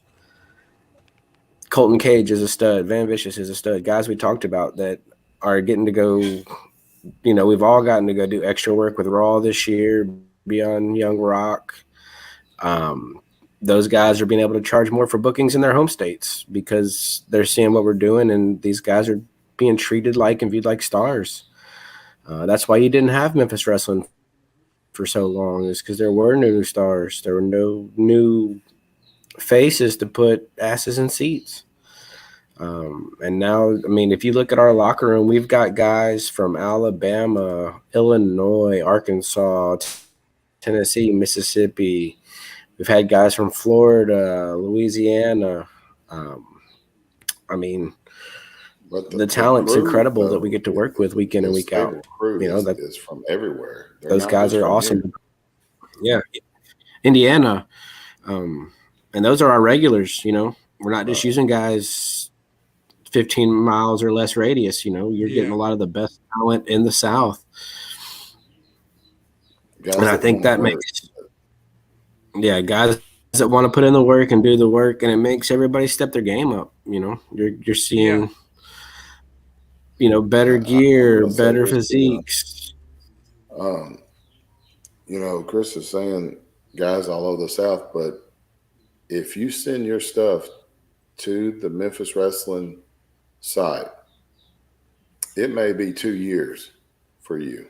It may be a year, but something's going to happen where one day they say, that's the guy we need for this. Remember, he sent that video, exactly. or he sent that, I don't know, maybe he just sent a picture. Maybe you sent an email, just said, hey, I'm still here if you need me. Um, you know, I mean, prime example, Justin Case, who just commented a second ago.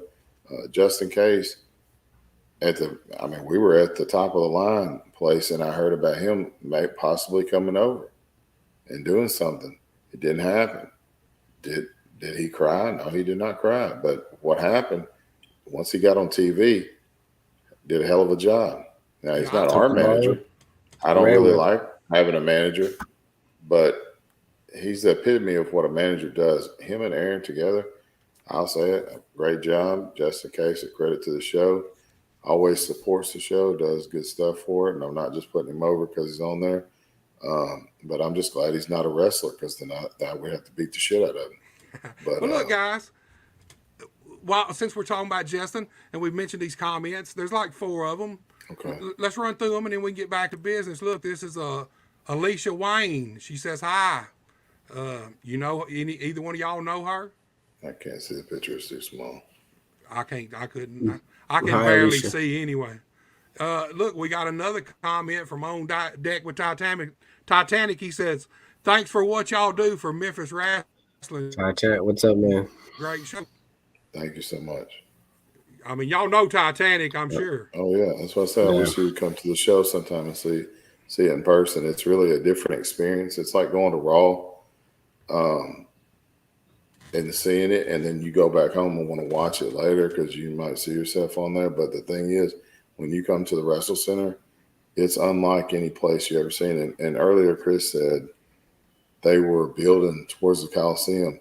The Wrestle Center is like having Raw at a different place every time, except for our set is there. We're not taking our set and moving it, but Raw's crowning the champion here, or SmackDown's crowning the champion here. It's legit. I mean, this building right here is top of the line. Nice, clean restrooms, nice, clean concession stand, a real merchandise area. No faulty wiring. No, has air conditioning, has fans, has everything you need for a wrestling building, and they keep improving. Dustin and Maria will invest in something that's smart. They invested in something this week that I can't even tell you about. I just happened to see it, and it's insane, and it's just so cool. But they are not scared to invest in us and not scared to invest in themselves because they believe in themselves, number one, and they believe in the people that they employ. And keyword is employ, because when you're employed, I can tell you because I got a 1099 from that guy. Um, we actually made money wrestling last year, and I can say it. If you want to wrestle and you'd like to make money, then you need to wrestle Memphis Wrestling and put in some work because Dustin Starr takes care of his wrestlers. He takes care of me. I appreciate everything that he does for me, but he treats me better, and not just because I'm his friend, but because we take care of him and we go out there and bust our ass every time we go out there. And you see my eye, whatever. I mean that's just I part noticed of it. that, man. Um, but he doesn't go. He doesn't do the thing that we've all done. And I just talked to two other guys who just happened to debut on the show in a couple of weeks. They've been at a show, and for the past month, probably hadn't even got paid. And I can almost guarantee they hadn't got paid. And the thing about it is that's not right, And These local guys from around the, yeah, and, I think I know who you're talking about. and the thing about stuff like that is you've been there, Buster, because I know Dustin Starr and I were there. We went to a show in Corinth, Mississippi when we first started wrestling, and a man handed us. Well, I don't even know if he was a man. He was very small. I mean, it could have been a leprechaun, but he handed us a $10 bill. So he handed a $10 bill and he said, "Split this." And we looked at each other and was like, "Do we say thanks or whatever?" And he said, "Between the four of you." Oh God, dude, look, me and my brother, Sam Dollar, the very first payday we ever got, and this is actually a payday that Rocker's dad gave us. Street $5 together, $2.50 a piece. The very first payoff we ever got in the wrestling business. I mean, it's something. And look, when you're young and just starting out, you're happy to wrestle. I mean, you're just happy to be on a show and getting to wrestle. But I mean, like you said, you made money working for Memphis Wrestling. Right. That's hard to do in the wrestling business around the local scene. It's hard to make any money that amounts to anything around the local indie scene, which, you said something earlier. I don't remember what it was, and it triggered the indie Memphis Wrestling. That's kind of a modern term. Memphis Wrestling kind of became a thing over the past 15 years or so. Everybody who didn't grow up on, like you said, it was just wrestling in Memphis to us. Yeah, right, exactly. It doesn't became have to be CWA. I mean, Corey Macklin's wrestling, Memphis Wrestling, Rhythm and Brews, or whatever it was called. I mean, it was all just, and we hope for the heyday, and not to knock Corey Macklin's wrestling because we were on it and stuff, but I mean, they didn't. I mean, I was there when they said, "All right, here's what we got going on today," and they were like, "Okay," and then they would tell you kind of what was going on for right then. But Dustin is thinking. I can remember at the beginning of the year, he told us the dates, some of us, for the whole year, the whole TV dates for the whole year. I go, huh? For the whole year? I mean, so see, this dude is not thinking of today. He's thinking of this year. So I can rest easy knowing that I've got a booking every 3 weeks for the rest of the year. And, and Chris brought this up earlier before we came on there, was the rankings. And you can say whatever you want to about anybody else, and we don't really care because it doesn't matter. But it's quality over quantity. Because if you look at how many wrestling shows and how many bumps that me and Chris took, our quality has really put, everybody. I mean, you can't even begin to say, like, all right, I did all this. Well, yeah, you spent $1 million to go make $0 and you're still in the negative. We went to a show, and every show that we went to, we came out on the positive. And at the end of the year, what we cost us, and that's even taking my family over there. And, you got to feed both of them and make sure that they get to hang out and go to Dave and Buster's and play games and do all that stuff. Well, it all evened out because I promise you, some of the stuff that we've got to do, just the Zoo Rendezvous. If you were a part of that, that was the Skimmerhorns. Mike Anthony was a part of that. I think Gun Show and Swole wrestled us, and it was amazing. The tickets to it were like $250 a person. And you get to go around and eat and taste all the alcohol and all this other stuff, and all these different drinks from Memphis, and all these different pieces of food. I ate lamb for the first time. It was some food that I was like, oh my gosh, this is insane that we're eating this at the zoo. And I got we my got to money's go worth. free, bro. We got free tickets to that. So that's like getting, it's basically like getting $500 worth of tickets. Plus you got paid to beat somebody and you got to be out there looking cool in front of everybody. And it was 80s night. So you're hanging out and you got to be at a party and you're like, so these people are paying me to party, paying me to eat this awesome ass food. Like, what is wrong with this picture? Yeah. And then I forgot, oh yeah, that's because you're fucking awesome. You're the fucking Posse. Hey, there ain't shit wrong with that picture, man. Right. Not shit wrong And with it. all you got to do is subscribe to the best ass fucking wrestling there is, and fucking hang out with Dustin Starr. I mean, because Dustin Starr is working right now for Tim Bosby. He's working right now for Mackenzie Morgan. He's working right now for the Reverend. He's working right now for you, little Chris. Right now for me. So if anybody's out there working for me, I don't even have social media, Buster. I know that, dude. When we talked about this and I hit y'all up, it didn't hit me until Sunday. I guess it was Sunday night. It hit me. I thought I went to searching for you guys, and I told my wife. I said, I ain't found a Facebook page for either of these guys here. Right here, it's Memphis Wrestling. You send a message to Memphis Wrestling, and they get it to us. We're not social. I had to send you a text message. That's how we communicate here and there. And I told you that, hey, I needed a different way to get y'all these links, Mm-hmm. And that's rare in this day and time not to have social. I'll be honest with you guys. If I wasn't doing what I do right now, I wouldn't have social media either. Trust me, if there's ever a day I decide to shut this shit down and quit putting videos on and stop my YouTube channel, the day I decide I'm done with my YouTube channel, if that happens, you'll see me disappear from social media, from Facebook. Right. Because it's not really my thing either, man. And not that it's not our thing, but we're so busy in real life, but in our wrestling life is a full-time job thanks to Memphis Vince. And we joked and we made that shirt up. But if you think about it, he has the same work ethic as Vince McMahon. That one picture that we put on there where he's dressed like Vince McMahon, basically, and I go, you didn't even realize you were dressed like him. And the stuff that he does, he's working for you, so you don't have to.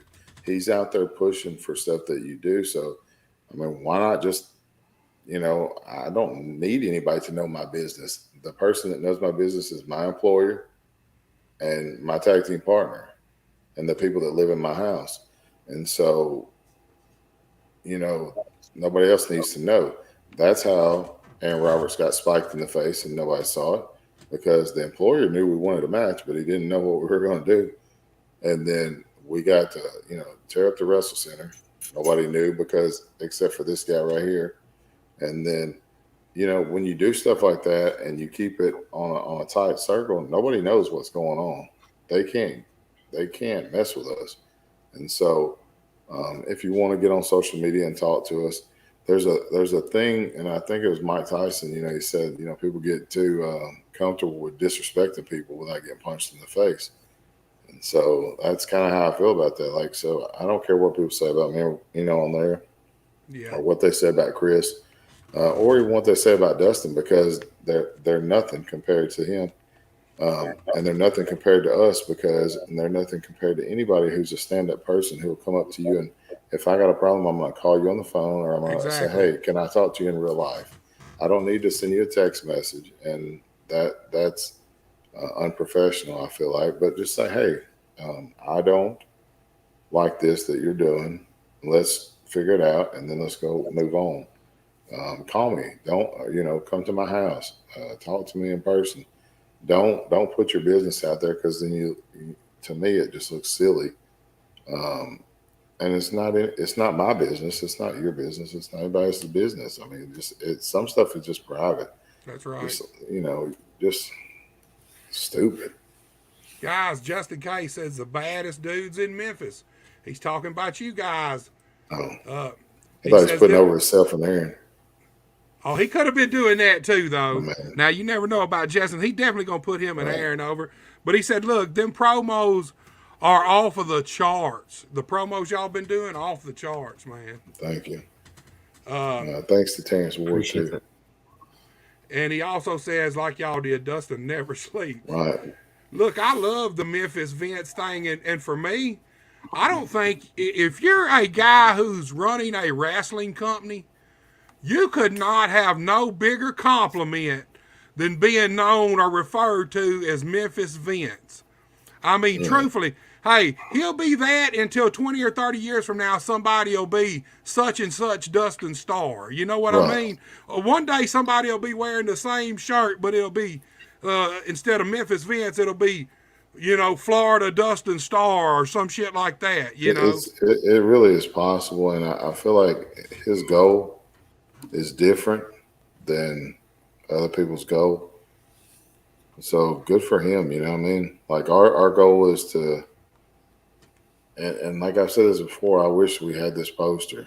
But you remember that Royal Rumble poster when we were kids that had the drawings of the wrestlers, like almost like Yes. and it was like Hogan, whoever was the main guy at the time was in the middle, and then you had the next row of guys, and you could Yes. kind of see the next row. You could see like Boss Man's head behind them, a Yeah. couple rows, or Jake or whoever, and it's like the soldiers, walking in. It kind of reminded me of that, and I was like, I wish we had something where we had him standing up there with Maria on the front where they're walking, and then here, you got like Gun Show, Big Swole, the Posse, Bosby and Morgan and all these, just like right there. And then you got like, Derek, Ray, even though they're both punks, like right behind them, and Aaron Roberts and Justin Case and Hollywood Jimmy and Van Vicious and all, just everybody just coming out through your screen. And when you look at it and you go, there's not two wrestlers that are alike on that show. There's Yeah. no two Gun Shows. There's no two K Tumors. There's no two anybody, Um, K Toomer. yeah, What y'all's thoughts on K Toomer? dude. And I like the way that K Toomer came to the Wrestle Center. He came to watch the show. I mean, I've done that before. I came watch Hellraiser on a show before. And, just because I'm a mark for any wrestlers, I mean, but I would go watch wrestling. I love wrestling. Yeah. And so, but he comes to the show and he watches the thing. He's just sitting there, and I'm like, Jesus Christ, there's this giant ass dude on the bench over here. And he didn't come to get a job, but before he left, he said, if you ever needed me, I'm here. And so the day came, respect for coming out there. Day came, they needed him. They called him, hey, you want to do something? Yeah, and when he came up there, the first thing he did, number one, super respectful, always nice, and willing to go the extra mile. And I mean, we we got a plan in case we ever have to wrestle K Toomer, but we can't reveal it on TV. But it's not very good. It's really, I mean, the plan's good, but it's not good for him. I mean, I'd hate to have to do him like that, but I didn't realize how tall he was until I seen him in Gun Yeah. Show face off. You got a Yeah. you got a big guy who can move, puts in the work, and he's also talented outside the ring. Can do Yes, music man. and film, and a very talented guy. He is. He's super talented, man. I like you said, he does music. Ever so often he'll do these little skits with different people outside of wrestling mhm. that are funny as hell. The kind of shit you see on Facebook and Yeah. stuff like that. And man, one I mean, thing I love dude, about honestly, you can ask us. about any single person in that locker room, and talented, hardworking. If they're not, they wouldn't be there. That's the thing, man. It's so competitive, but it's a friendly competition for TV time, for top matches. Like, everybody's working hard, man. That locker room is pushing each other hard every single day. And it's a treat and a joy to sit back and watch how good it's making everybody. Yeah, pro wrestling, man, you need a competitive locker room in the sense that you don't need guys trying to undercut each other and hold each other down. You need guys who are all in there trying to do their very best and trying to if I'm doing my best, it's going to make you guys want to do better and go out and do better. It's going to make the next guys. That's the competition I like in pro wrestling, when you get a group of guys, a locker room that all are, you're in competition with each other, but you're more in competition with creating the very best show and product you can possibly put out, the best matches. You're all, the competition is more like you come in, and if you had a killer match, it's like, all right, guys, go see if y'all can top that one. You know what I mean? Right. Yeah. And everybody's cool. Nobody gets pissy about it. You know.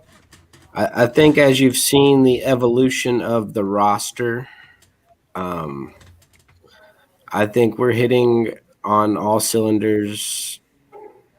The best and most efficient just TV tapings have been probably the last 4 months. Like, sticking to times, having killer matches. I mean, the roster's just killing it right now, and proud of all those guys. Everybody's improved, though. That's the thing. Everybody has improved. Everybody's gotten better. Like, leveled up, you know what I mean? Yeah. Like, since they started, everybody's leveled up. Brett Michaels leveled up. Posse leveled up. Big Swole leveled up. Van Vicious leveled up.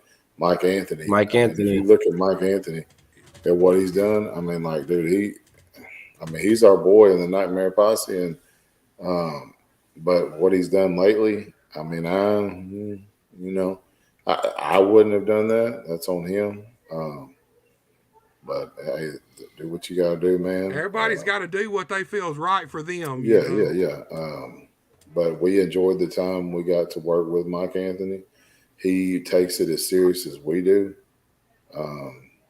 I take this stuff pretty serious, and Chris knows, because I'd be pissed at him before about this stuff. And I watch wrestling all day long. I watch wrestling all night. It might be stuff from before, it might be stuff today. And the one thing about it that I like about what Memphis Wrestling is your voice is heard. Your voice is heard. So if you have an idea, and like if Titanic said, hey, Dustin Starr, I had this idea, and he sent it to him, it might never be on TV, but it might be something that he listened to, and he said, hey, there's one part about that I like. Exactly. If Justin Case sent something, if Sexy Sam Dollar sent something, everybody is going to be listened to, regardless if you're on the roster, if you're a fan, if you're somebody. It's like, hey, wait a second, that's a good idea. Not good ideas come from everywhere, dude.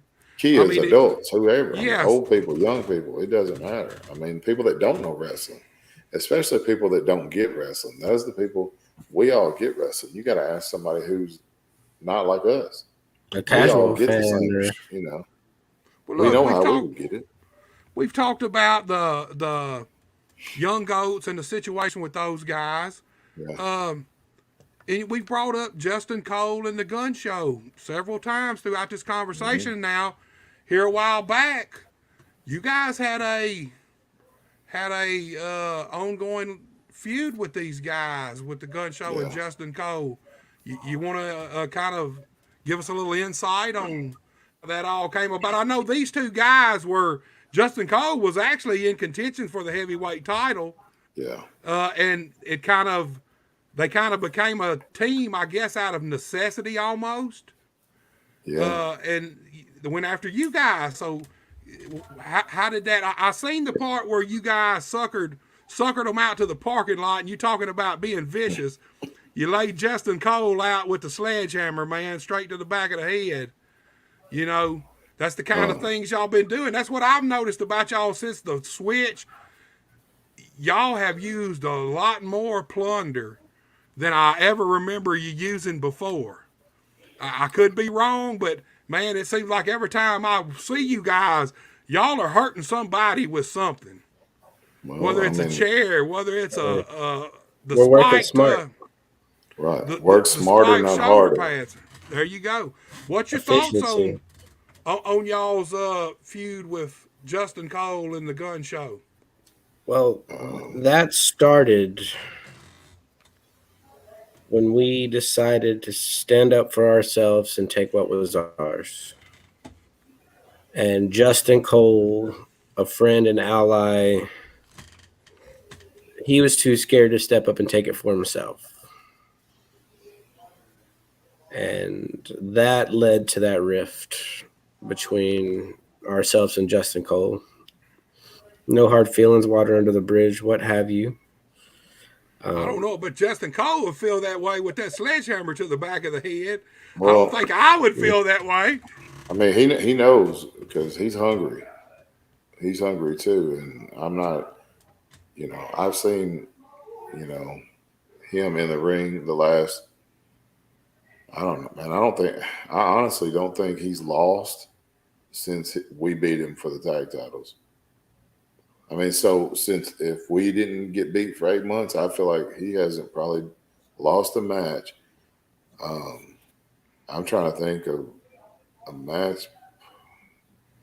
We I lit a can't. fire under Justin Cole, So you're and welcome too. he's welcome. There, there you go. It seems to be a pattern that everybody, y'all, uh, try to put completely out of the wrestling business. Y'all put an ass whooping on them. It seems to have helped them in the long run. Aaron All Roberts, we all we've done is shown them how far they got to take it if they want to get to the top. Like you've hey, got this to is be. a It's cutthroat, man. You got to be willing to do things that others aren't.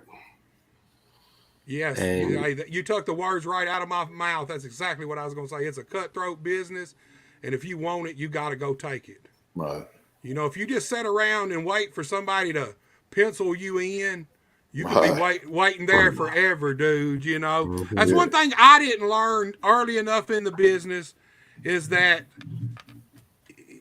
sometimes you gotta go make your I don't want to call them demands, but the things you want out of the wrestling business, out of your career, out of wherever you're working. If you got immediate goals, sometimes you got to go say, "Hey, I want this match." But that's in Why? life in general, though. Yes, I hate exactly. when people say the bit like, "What business are you in?" I mean, Yeah, we're in you're the right. business of entertaining people, but Yeah. also we're in the business of us. I mean, being successful, having a Being the successful best And you can life, be. Yes. and whether that's like Brett Michaels, he wants to be the best built that he can be. I mean, he takes pride in that. We take pride in being the most creative we can be. Some of the stuff that we do, I mean, who's thinking of stuff that we like that they're going to do? And just like I mean, just like the last 2 weeks on television. If you see what we the videos we've done, I mean, we did get beat by Ray Sanders and Derek King, and that did happen. But so we put out some videos on the television show, and I mean, You you can know, see kind of where we've came and where we're going, and um, where we're at right now. I mean, dude, we like you said, like how long 2005, 2004, whatever. And Buster, I was going before that, so yeah. it's time. It's cool. I mean, it's no big deal. Nobody's going to make us feel bad for doing whatever we've done, but we've made Memphis wrestling a better place than what we found it. And so, whatever happens, happens, and we appreciate what Dustin Star has done for us. And I mean, I don't know what we'll do, but I'm sure he's not going to let us you know help write the show or help like produce matches or make merchandise, or he'd probably make us work the concession stand if we came. But I really don't know. I mean, he knows what he wants, and he probably doesn't want to trust either one of us. but you know, and I probably don't want to work for somebody that slaps their employees like his wife. But like I mean, dude, seriously, it's like if you saw the first video, Chris is washing the face paint off his face. Yes. I mean, he's becoming, instead of Mr. Chris, he's becoming Chris, the person, right? And so as you saw the second video, it was, I had no face paint on. I had a Memphis Wrestling shirt, not a Posse shirt. And I went to put the equipment away. The spikes need to go back, and it showed some cool pictures of, time Jimmy Hart manages and stuff. So Don Bass, I seen y'all with Don Bass. Bunch of old pictures, man. Old memorabilia, dude. Just we never forgot where we came from. Yeah. I seen those vignettes on the last 2 weeks of shows, and before we get there, let's go back to Ray and Derek. Okay. Ray and Derek, man, they were kind of a tag team of necessity too. Ray needed help. Derek helped him. I would assume Ray's a guy who came to the Wrestle Center. If I know my stuff right, he was a trainee at the Wrestle Center, graduated traineeing, got a job refereeing, refereed for a while. He even became a lackey referee for a while for the Click, for Jimmy Blaylock. I would not say a lackey referee though, because he was smart about that. If you look what happened, he went from nobody knowing who he was to everybody thinking he was the most important person, because he changed the outcome of so many matches. I mean, he was so close to really doing, and I mean, he had to make that decision because in his heart, you can tell he's probably a good person. That's why I love doing this show, because of the different perspectives. Right. I love that because I have one perspective, and you two guys could have two totally different perspectives. And I don't know. I've never asked him about that, Buster. So I don't know. I'm just saying from my perspective of what I'm saying. I think. Yes, I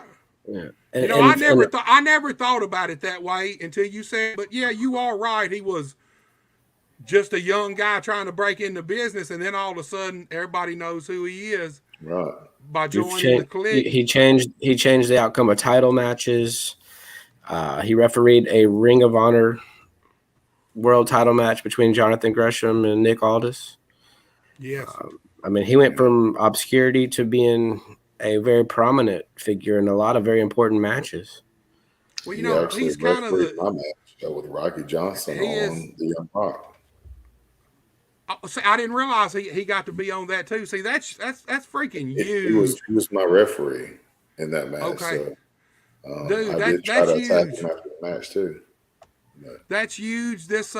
He's kind of the wrestling. He's kind of not just the wrestling, the American dream, in a sense that he came in from nothing, started at the very bottom. He worked his way through training school, became a referee, and now all of a sudden he finds himself one half of the Memphis Wrestling Tag Team Champions. Now I know that's a sore spot with you guys, but you have to admit. Just a kid in the right place at the right time, Well, and one thing though, Buster, if you look at what he did, he had a plan. Okay, so and I don't know who that guy is. Always calls us possums on TV, but he had a plan. He played possum a little bit. He falsified some information or whatever he did. Because everybody goes, "Oh, he's not here now. Oh, he's hurt so bad." So then we go out there, and you saw what we were doing to Derek. Not a care in the world, honestly. And that's us. I mean, we're slipping a little bit, which is, I guess the whole deal, we got soft real quick, and we let somebody slip up on us. But he did one thing that you did, one thing that I did, one thing that Chris has done, and most of the wrestlers that are probably watching, he paid dues.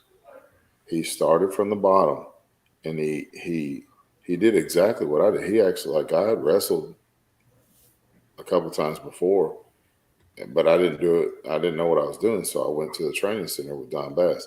Ray was wrestling. He he came to the wrestling center because he knew he wanted something more. He decided to put in the work. He trained. He was not above refereeing, and people have told him. I've heard. I haven't told him this. I don't, because I don't really speak to him. I have screamed at him as I was choking the life out of him, but I have not spoke to him as a real person. But I have heard that people have told him he could get signed as a referee, and he told them he wants to be a wrestler. So good for him. And but the thing about it, he paid dues. He's put up the ring. He's took down the ring.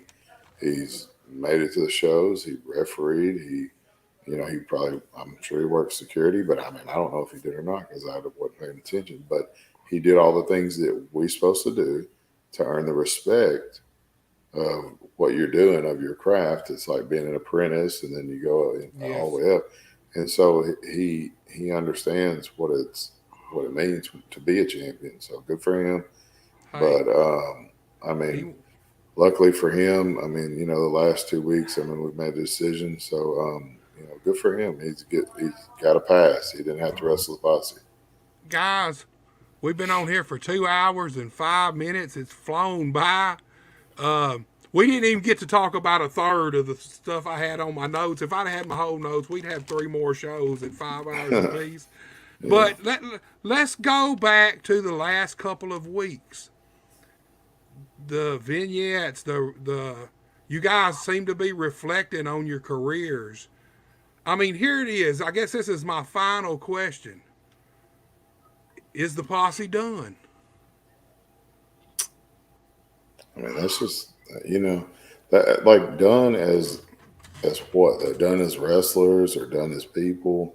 Because Well, the obviously you're not done as people, but I mean, yeah, I mean, but we are the Posse. Like when he's sitting at his house and I'm sitting at my house, we don't change. I mean, from the people that are on the wall behind me right here, that's us. It's not all just the a time. tag team. It's I have to wash my face to go out in public as a like as a Yeah. disguise, because like the face paint is us. That's who we are.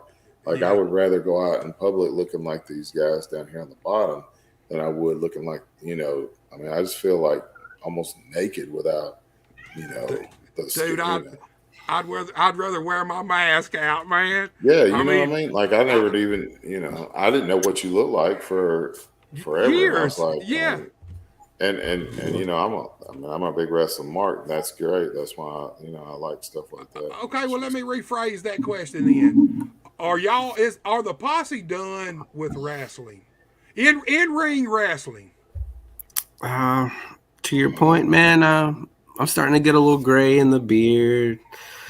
Starting to get a little aches and pains. You gotta stretch an hour to go wrestle 15 minutes. I mean, the Memphis Wrestling tag team scene, if you look at what's going on, a couple weeks ago, they had, I think it was like a 10 team.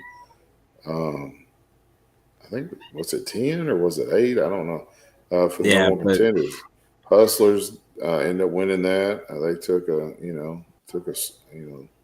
little cheap way out, which I was smart. I like it. They were just trying to get what was deserved to them. And then, there's a lot of good teams, man. The tag team division's in a very healthy spot. yeah. But I feel like we helped lay that foundation. I don't think Memphis Wrestling has to have us. I mean, they don't. I mean, they're going to survive whether we're there or not. I mean, I guess we could buy a ticket if we don't want to, or we can watch it on YouTube or on CW30. I like watching on YouTube because if you watch it at 12 o'clock, you get on the little chat and you see Big Dan talking all that smack on the keyboard. And a lot of people watch it and they love it. It's a group that watches it. And it would be nice to be a part of the group and people not hate us and not let us include and stuff. But yeah, I mean, it's just one of those things, man. I mean, time has come, time has flown by, like you said tonight. I mean, I could talk to you forever, and I talk to Chris forever all the time. But it's just that 18 years flew by, man. Dude, I felt like I just met him, and he was a kid. And I saw that first picture with, we were like this, and that was the very first that version of the Posse shirt, and I felt like I was like, dude, that was like just the other day, and it wasn't. I mean, my daughter is 15. And she was born like in wrestling, and Chris was, I think, 8. He had to be 18 when I met him in 2004. So when he graduated high school from Bolton, he was a young man, and he is an adult, and that's why we call him Mr. Chris, because he's earned that. He's grown up, and that's great. Um, but it's just one of the things, Buster. Like, you had to take the mask off eventually, and decide, hey, I'm somebody besides Hellraiser. I'm actually Buster Exactly. Johnson too. There's more to me than just this. And one day Dustin's going to have to take the gel out of his hair. He's going to have to let it down and rest. Derek King even took the blonde out of his hair. Um, Man, if things change, and that they're always going to change, and that's cool. So, I like Buster. I've got a birthday tomorrow, and I will have officially wrestled for half of my life as a dude, pro wrestler. happy early birthday, man. Happy early I appreciate birthday. it. I appreciate it. But you start doing the math on something like that, man, and that's a lot of miles and a lot of bumps and a lot of, Yes. you know, And dude, time just goes by so fast. Time disappears on you in this business. I mean, it just does. and life, dude. Yeah, in life, but man, you're so caught up into what you're doing, and you can look around in 15 years will have passed in the blink of an eye. It feels like, it Uh, did. It did. and like you say, Chris, the bumps, the miles, all that takes a toll on you as a human, as a person. And wrestling, a lot of people don't realize, but wrestling's hard on everybody in a wrestler's family. Yes, Yeah, It it is. is. exactly right. It is. Everybody's got to be on board with you. Wrestling may even be part of the reason that I don't have a family of my own, No, a well, wife and a that's not child. true, because it's been hard on his parents. Yeah, I mean it's been hard. It's been hard on everybody. It's a grind, and Because if you man, think we've been about grateful for every day of it. Like every where day of these it's people been come from, is you start as a phenomenal. young man or young woman, a young man or woman in the wrestling, and you're under the guise of your parents. And so you start there, and then, if you become a parent during that, like Aaron Roberts has just recently become, Yes. um, things change. You may even Well, become I guess a grandparent, or you could, your yeah, roles change. But I can goals, remember priorities change. uh, Chris's parents did not take this serious at first for him. And so what was really cool is when we went to top of the line, they were there, and they saw us, win the titles. My parents have drove us all over the creation for, no reason, but they saw us win the His titles, and so to his me it was justified, his 18 years in this wrestling game, Yes. and I mean, I fully believe that we had a good run, and we ended it on the highest of notes. And I mean, what else are you going to do? I mean, there's like, I mean, just in the last year alone, I've gotten to work for WWE. I've gotten to be on NBC. I've been a Memphis Wrestling Tag Team Champion. Like, you couldn't write a better story and a better way to. I mean, the last year's probably been the most successful year of our career, both definitely financially and the highest paid for sure. the Yeah. definitely the most financially successful year of our career, but also just the doors and the opportunities.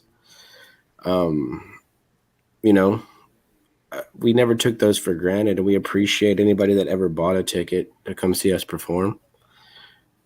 We never for a day mailed in a performance, and we gave it everything we had every time we stepped out. And it's been a pleasure. It's been a hell of a ride. Man, I'll be Simon's honest. daughter, Simon's daughter was almost born in the car on the way home from a wrestling show. Like She we've been actually through it. made a wrestling show at RWF. I don't know if you remember. And so me and him were wrestling every Saturday somewhere, and we made this wrestling show in New Bern. So she could sit. I mean, she sat in the playpen, and my wife and my mother and my sister-in-law, they all work the concession stand to help us just be the posse and stuff. And I mean, my kid has worked the gimmick table. She worked, do whatever it takes.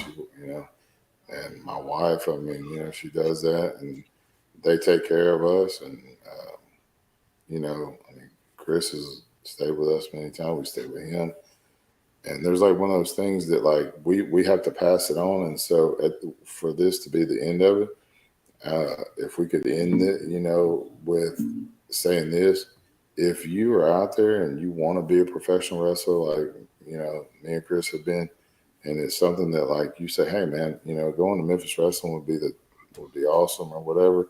And it may not be for you, but if it is, or if it's for somebody that the women's division is like heating up.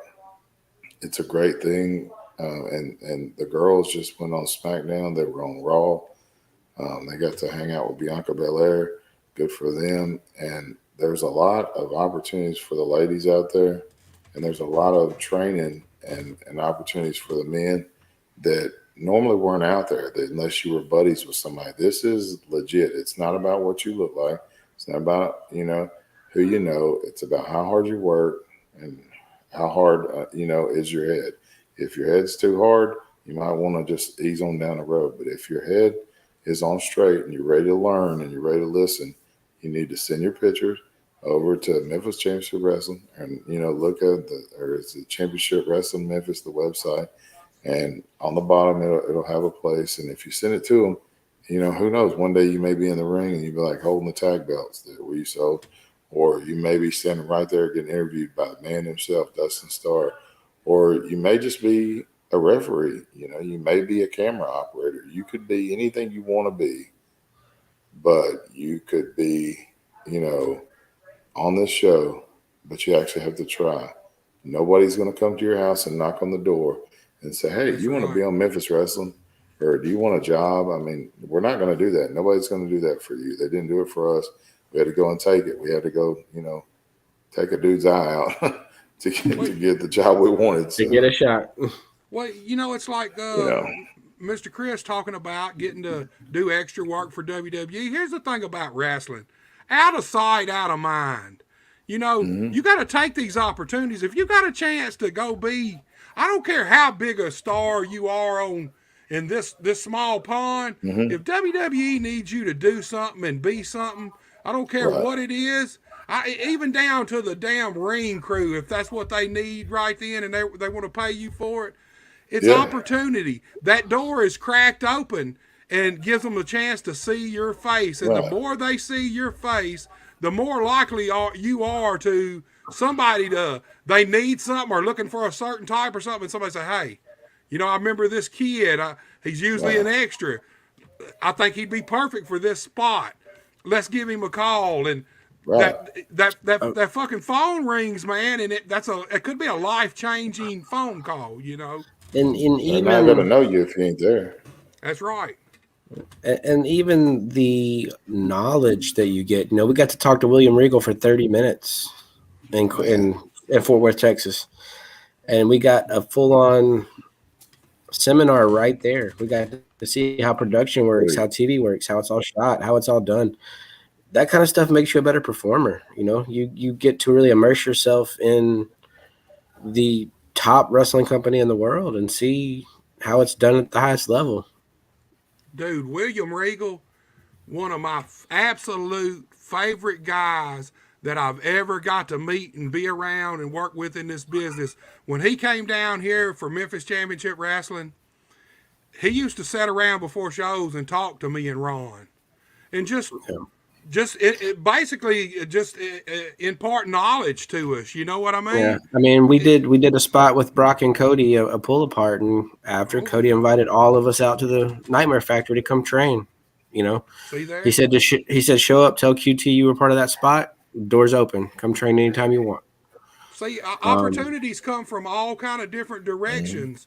As long as you take the ones you're offered and you put yourself out there, like you said, you can't win if you don't play. I mean, it's just simple as that. If you're not out there and you're not in the game, well, you ain't got no chance if you ain't in the game. You know what I mean? And I think a lot of guys today, especially in the local scene, I think they get so complacent. Now, truthfully, when I broke in, I felt like most guys back then, the whole idea was to make it to the big time, whatever that was, Right. whether it was WWF, WCW, ECW, whatever. For us, it all started with first you want to make it to Jerry Lawler, you want to make it to Channel 5 TV, Right. the TV studios. And then hopefully, if you get there, another opportunity arises. But if you ain't in the game playing it, there ain't no opportunity. Like you said, ain't no opportunities knocking on your front door waiting for So you to answer.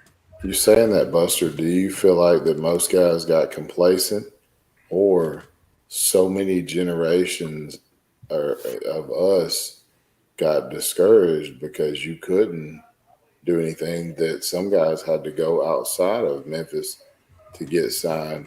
Like they had to leave the area if they were going to get signed or go do anything else, or they just because it wasn't going to happen for you. So guys in this area were like, "Well, we're cool with this because that we know that there's no way to get it anywhere else, so we'll just have to be okay with this, and this is what we'll tell ourselves we're okay with." But now Memphis Wrestling is for you. It's for every That's right. wrestler out there. So you can be on Memphis Wrestling. You can be Gun Keep Show if you want grinding, to. keep pushing. Yeah, keep You got to working. outwork There's Gun Show. opportunities I there. don't know if you're going to do that, but Right. you I'll know, be honest with y'all. I think the lapse in Memphis wrestling from whenever the last Memphis company shut down but to I think it was does 2007. We were actually working I, for I, him around the I last. I think it was a good thing for our whole territory. The whole time that there was no Memphis wrestling around here, no version of it. I think that helped a lot when you guys opened up the Wrestle Center because enough time had passed. We were always hampered by the old stigma. This is what wrestling from Memphis is. It's Jerry Lawler. It's Bill Dundee. And I love all these dudes. yes, Jerry Lawler, truthfully, my favorite fucking wrestler. I mean, he of just is. course. I grew up on him. I think But he's that's what he taught you to do. He did with his job. He taught you to love him no matter exactly. what. And but there was always that that stigma.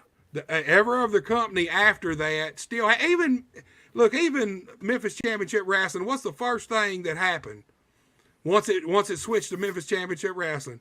Oh yeah, Jerry Lawler shows up. I mean, right. just as simple as that. And I think the lapse of no wrestling at all from Memphis, no real wrestling, no television wrestling, I think that helped. I think it helped usher out maybe a lot of those old mentalities and old beliefs. And look, just like me, I'm an old guy now. Hell, I'm almost 50. Well, a lot of these guys have aged out of wrestling now. There's Right. no way around it. I mean, it's just a fact of life. But they would still want to win if they were on the show. Exactly. But now, So you telling me one of those guys are going to beat me in a fight? Are they going to beat Aaron Roberts? Are they going to beat Gun Show? Are that's they right. going to? No, they're not. They can't. And And that's ridiculous to even pretend to say, "Hey, okay." well, And that's what's wrong with wrestling for years and years. Is yeah, nobody really has been gung ho to pass the torch. To realize, hey, really, my time's done. I've had my run. right. The wrestling scene around Memphis, Tennessee, would be a lot better if we kind of opened this thing up and tried to build some new stars, bring some new Imagine how guys many in. people would have, from that's already quit. Guys like Flex and Tim Grind, um, Stan Lee, Trendsetter. I mean, just tons of guys that are that wrestled forever and ever. They have quit, that have passed wrestling, and wrestling passed them up. Though that could have been stars, and they could have said the Memphis territory made these guys. I Right. mean, there could have been like how we talk about CM Punk and all these guys coming out of different places. Dude, they could have had a whole crew come out of here, but no, they didn't. But I can almost guarantee you something right now. In the next 5 years, they'll be saying, "Man, the Memphis scene is so hot. They done sent this person and this person and this person. That's where they came from." And then they're gonna say, "Dude, Memphis wrestling is alive and well, and it's all because of two people, Dustin Starr and Maria, because they made it happen for each and every one of you, each and every one of us that are fans first, and then wrestlers second. Because Memphis wrestling is built by the wrestlers, it's run by the wrestlers, and it's owned by a wrestler. And that's the point. He is a wrestler's wrestler, and he's doing this for you, not for just me, but for everybody that loves wrestling, everybody that wants a chance. He's not taking your chance and getting the title for himself. He gave it to somebody else. So if you look at that, and I'll tell you right now, if he was like anybody else, he'd be the champion right now. But he's not. And that's why somebody's getting a chance and an opportunity, because somebody's not taking one. He's stepping aside. Somebody's stepping aside. Just like us, we're stepping aside. We're going to give somebody else a chance. So, hey, I mean, just give everybody a chance, man.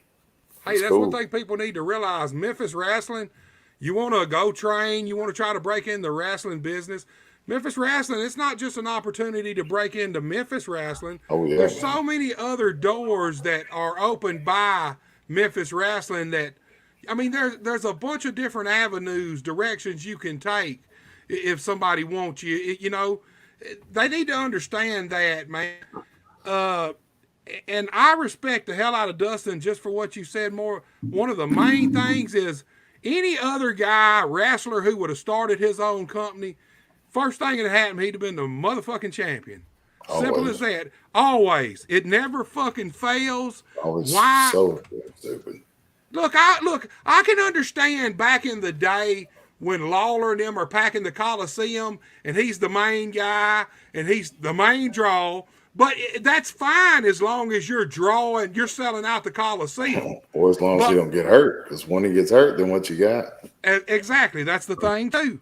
If you're the only horse, if you're the only racehorse you got and you break your leg, I mean, your whole company's shut down. I mean, you know, you got to find another racehorse. And you should have been building racehorses, bringing new, younger racehorses up this whole time, so if something like that did happen, or it just became time for you to step aside, you had guys to fill this spot, fill that void, and you kept right along with business, making money.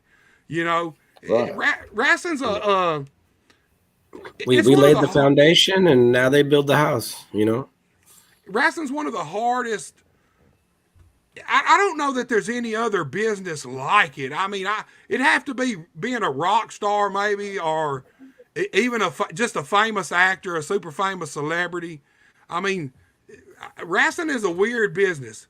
It is very weird. It is, man. If you come from I came from outside of wrestling. Me and my brother both. We didn't have family in wrestling. Right. So I see that. It took me and him both several years to grasp the wrestling business, how it actually works. You know what I mean? You know, I've always loved wrestling, been a fan of it, but when you step into this world and you've never been a part of it, man, it's like being on a alien planet somewhere. From the lingo, everything about it's alien to you. The rules apply in such a weird way. You're like, oh, I can't talk to this person, and I need to ask this person to talk to him for me. That's just not how it works. You know, I'm saying if I want something from you, I'm going to come and talk to you. But, you know, and that'll get you heat. Oh, heat. Man, you can get heat for damn near anything in the wrestling business. You get heat for breathing. Man, heat. You know, guys, like we've been on almost 2 hours and 30 minutes, man. I wish we could be on another 2.5 hours. Dude, I've loved talking to you guys. Thank man, you. It's been, like I said, it's been a pleasure. I got some celebrating to go do, Buster. Hey, man, happy birthday, dude. Happy birthday. Appreciate it, man. I so much appreciate you guys coming on here, man. Means a ton to me. Man, huge for my show, man. Obviously, this is the biggest show we've ever had, with hands down, without a doubt. The longest. It's running neck and neck for the longest. I had one other that went a little over 2.5 hours. Oh no, guys! Here, look. It's time to take it home. Time to take it home. Look, I'm getting the take cue it right on, boys. now. I I'm getting offer the this cue, little Chris. invitation to all you All guys. the lights just went out. Did y'all see that? They turned the lights out on us, man. Take it home, boys. Get to Take the it home. finish. Get to the finish. They shutting the show down, guys. I appreciate you guys so much. If you ever want to come on and talk about anything whatsoever, hit me up. I feel like we got about 8 more hours we could do. Right. So are we getting a handshake and a hot dog or what? What's Dude, the I don't PO even. for this? The PO is my appreciation, man. Oh shit! Dude. Oh, the house was light tonight, right? The crowd was down. Hey, look! I'm gonna tell The you house this was right low, now. boys. The house was low, Look, boys. Dustin said he'd take care of y'all's PO for this appearance, man. There you go, personal guys. fee. For real, thank you guys so much for coming right. on. It's been my pleasure talking with you guys. Thank you guys. Hey guys, if you ain't supporting us, I mean, we're kind of done now, but definitely, go support Memphis Wrestling, always on YouTube, and support local wrestling and just in general. And guys, like get out, catch a show, and do something, man. Make it better for everybody else. Get your shit in. Yes, guys, thank you so much. I appreciate y'all. Tell Sexy Sam we're going to look for him. I will, man. He's hard to get a hold of, and he's hard to get to do anything, man. I tried. Well, if he's retired, maybe they'll send us there where he's at. Y'all might have some fun, man. He's got an Indian and a couple other Harleys. Y'all might find y'all might be a new motorcycle gang instead of skateboards. Y'all might be on the hogs, man. Oh, that's cool. Guys, thank you so much. I appreciate y'all, and y'all have a great night. Right, thank you, guys. Man. All right, y'all, there it was. The Posse, the most dominant tag team in Memphis wrestling. We don't know their future right now. I guess we'll have to watch and find out. Guys, if you want to become a pro wrestler, hit up Memphis Wrestling. It's the perfect opportunity for any of you guys. You guys can go other places, but here's the thing. Memphis Wrestling is completely... Everything you need is built in right there in one facility, from the ring, the TV, the trainers. They got some of the best trainers around. They can guarantee you work if you can make it through the training school. Guys, seriously, you heard Simon. They made money at wrestling around here by working for Memphis Wrestling. That's a hard thing to do around this territory. So if you guys want the opportunity to be a pro wrestler and maybe make money one day, go hit up Memphis Wrestling. It's the place to be. Y'all, as you can see, Buster H.R. Johnson above me. Be sure to go like, share all of our content, and subscribe to my channel. It means a ton to me. You'd be surprised how much it helps us. Definitely go subscribe. Y'all know how this thing ends, guys. Y'all ain't got to go home, but y'all got to get the fuck out of here. Peace. We're out.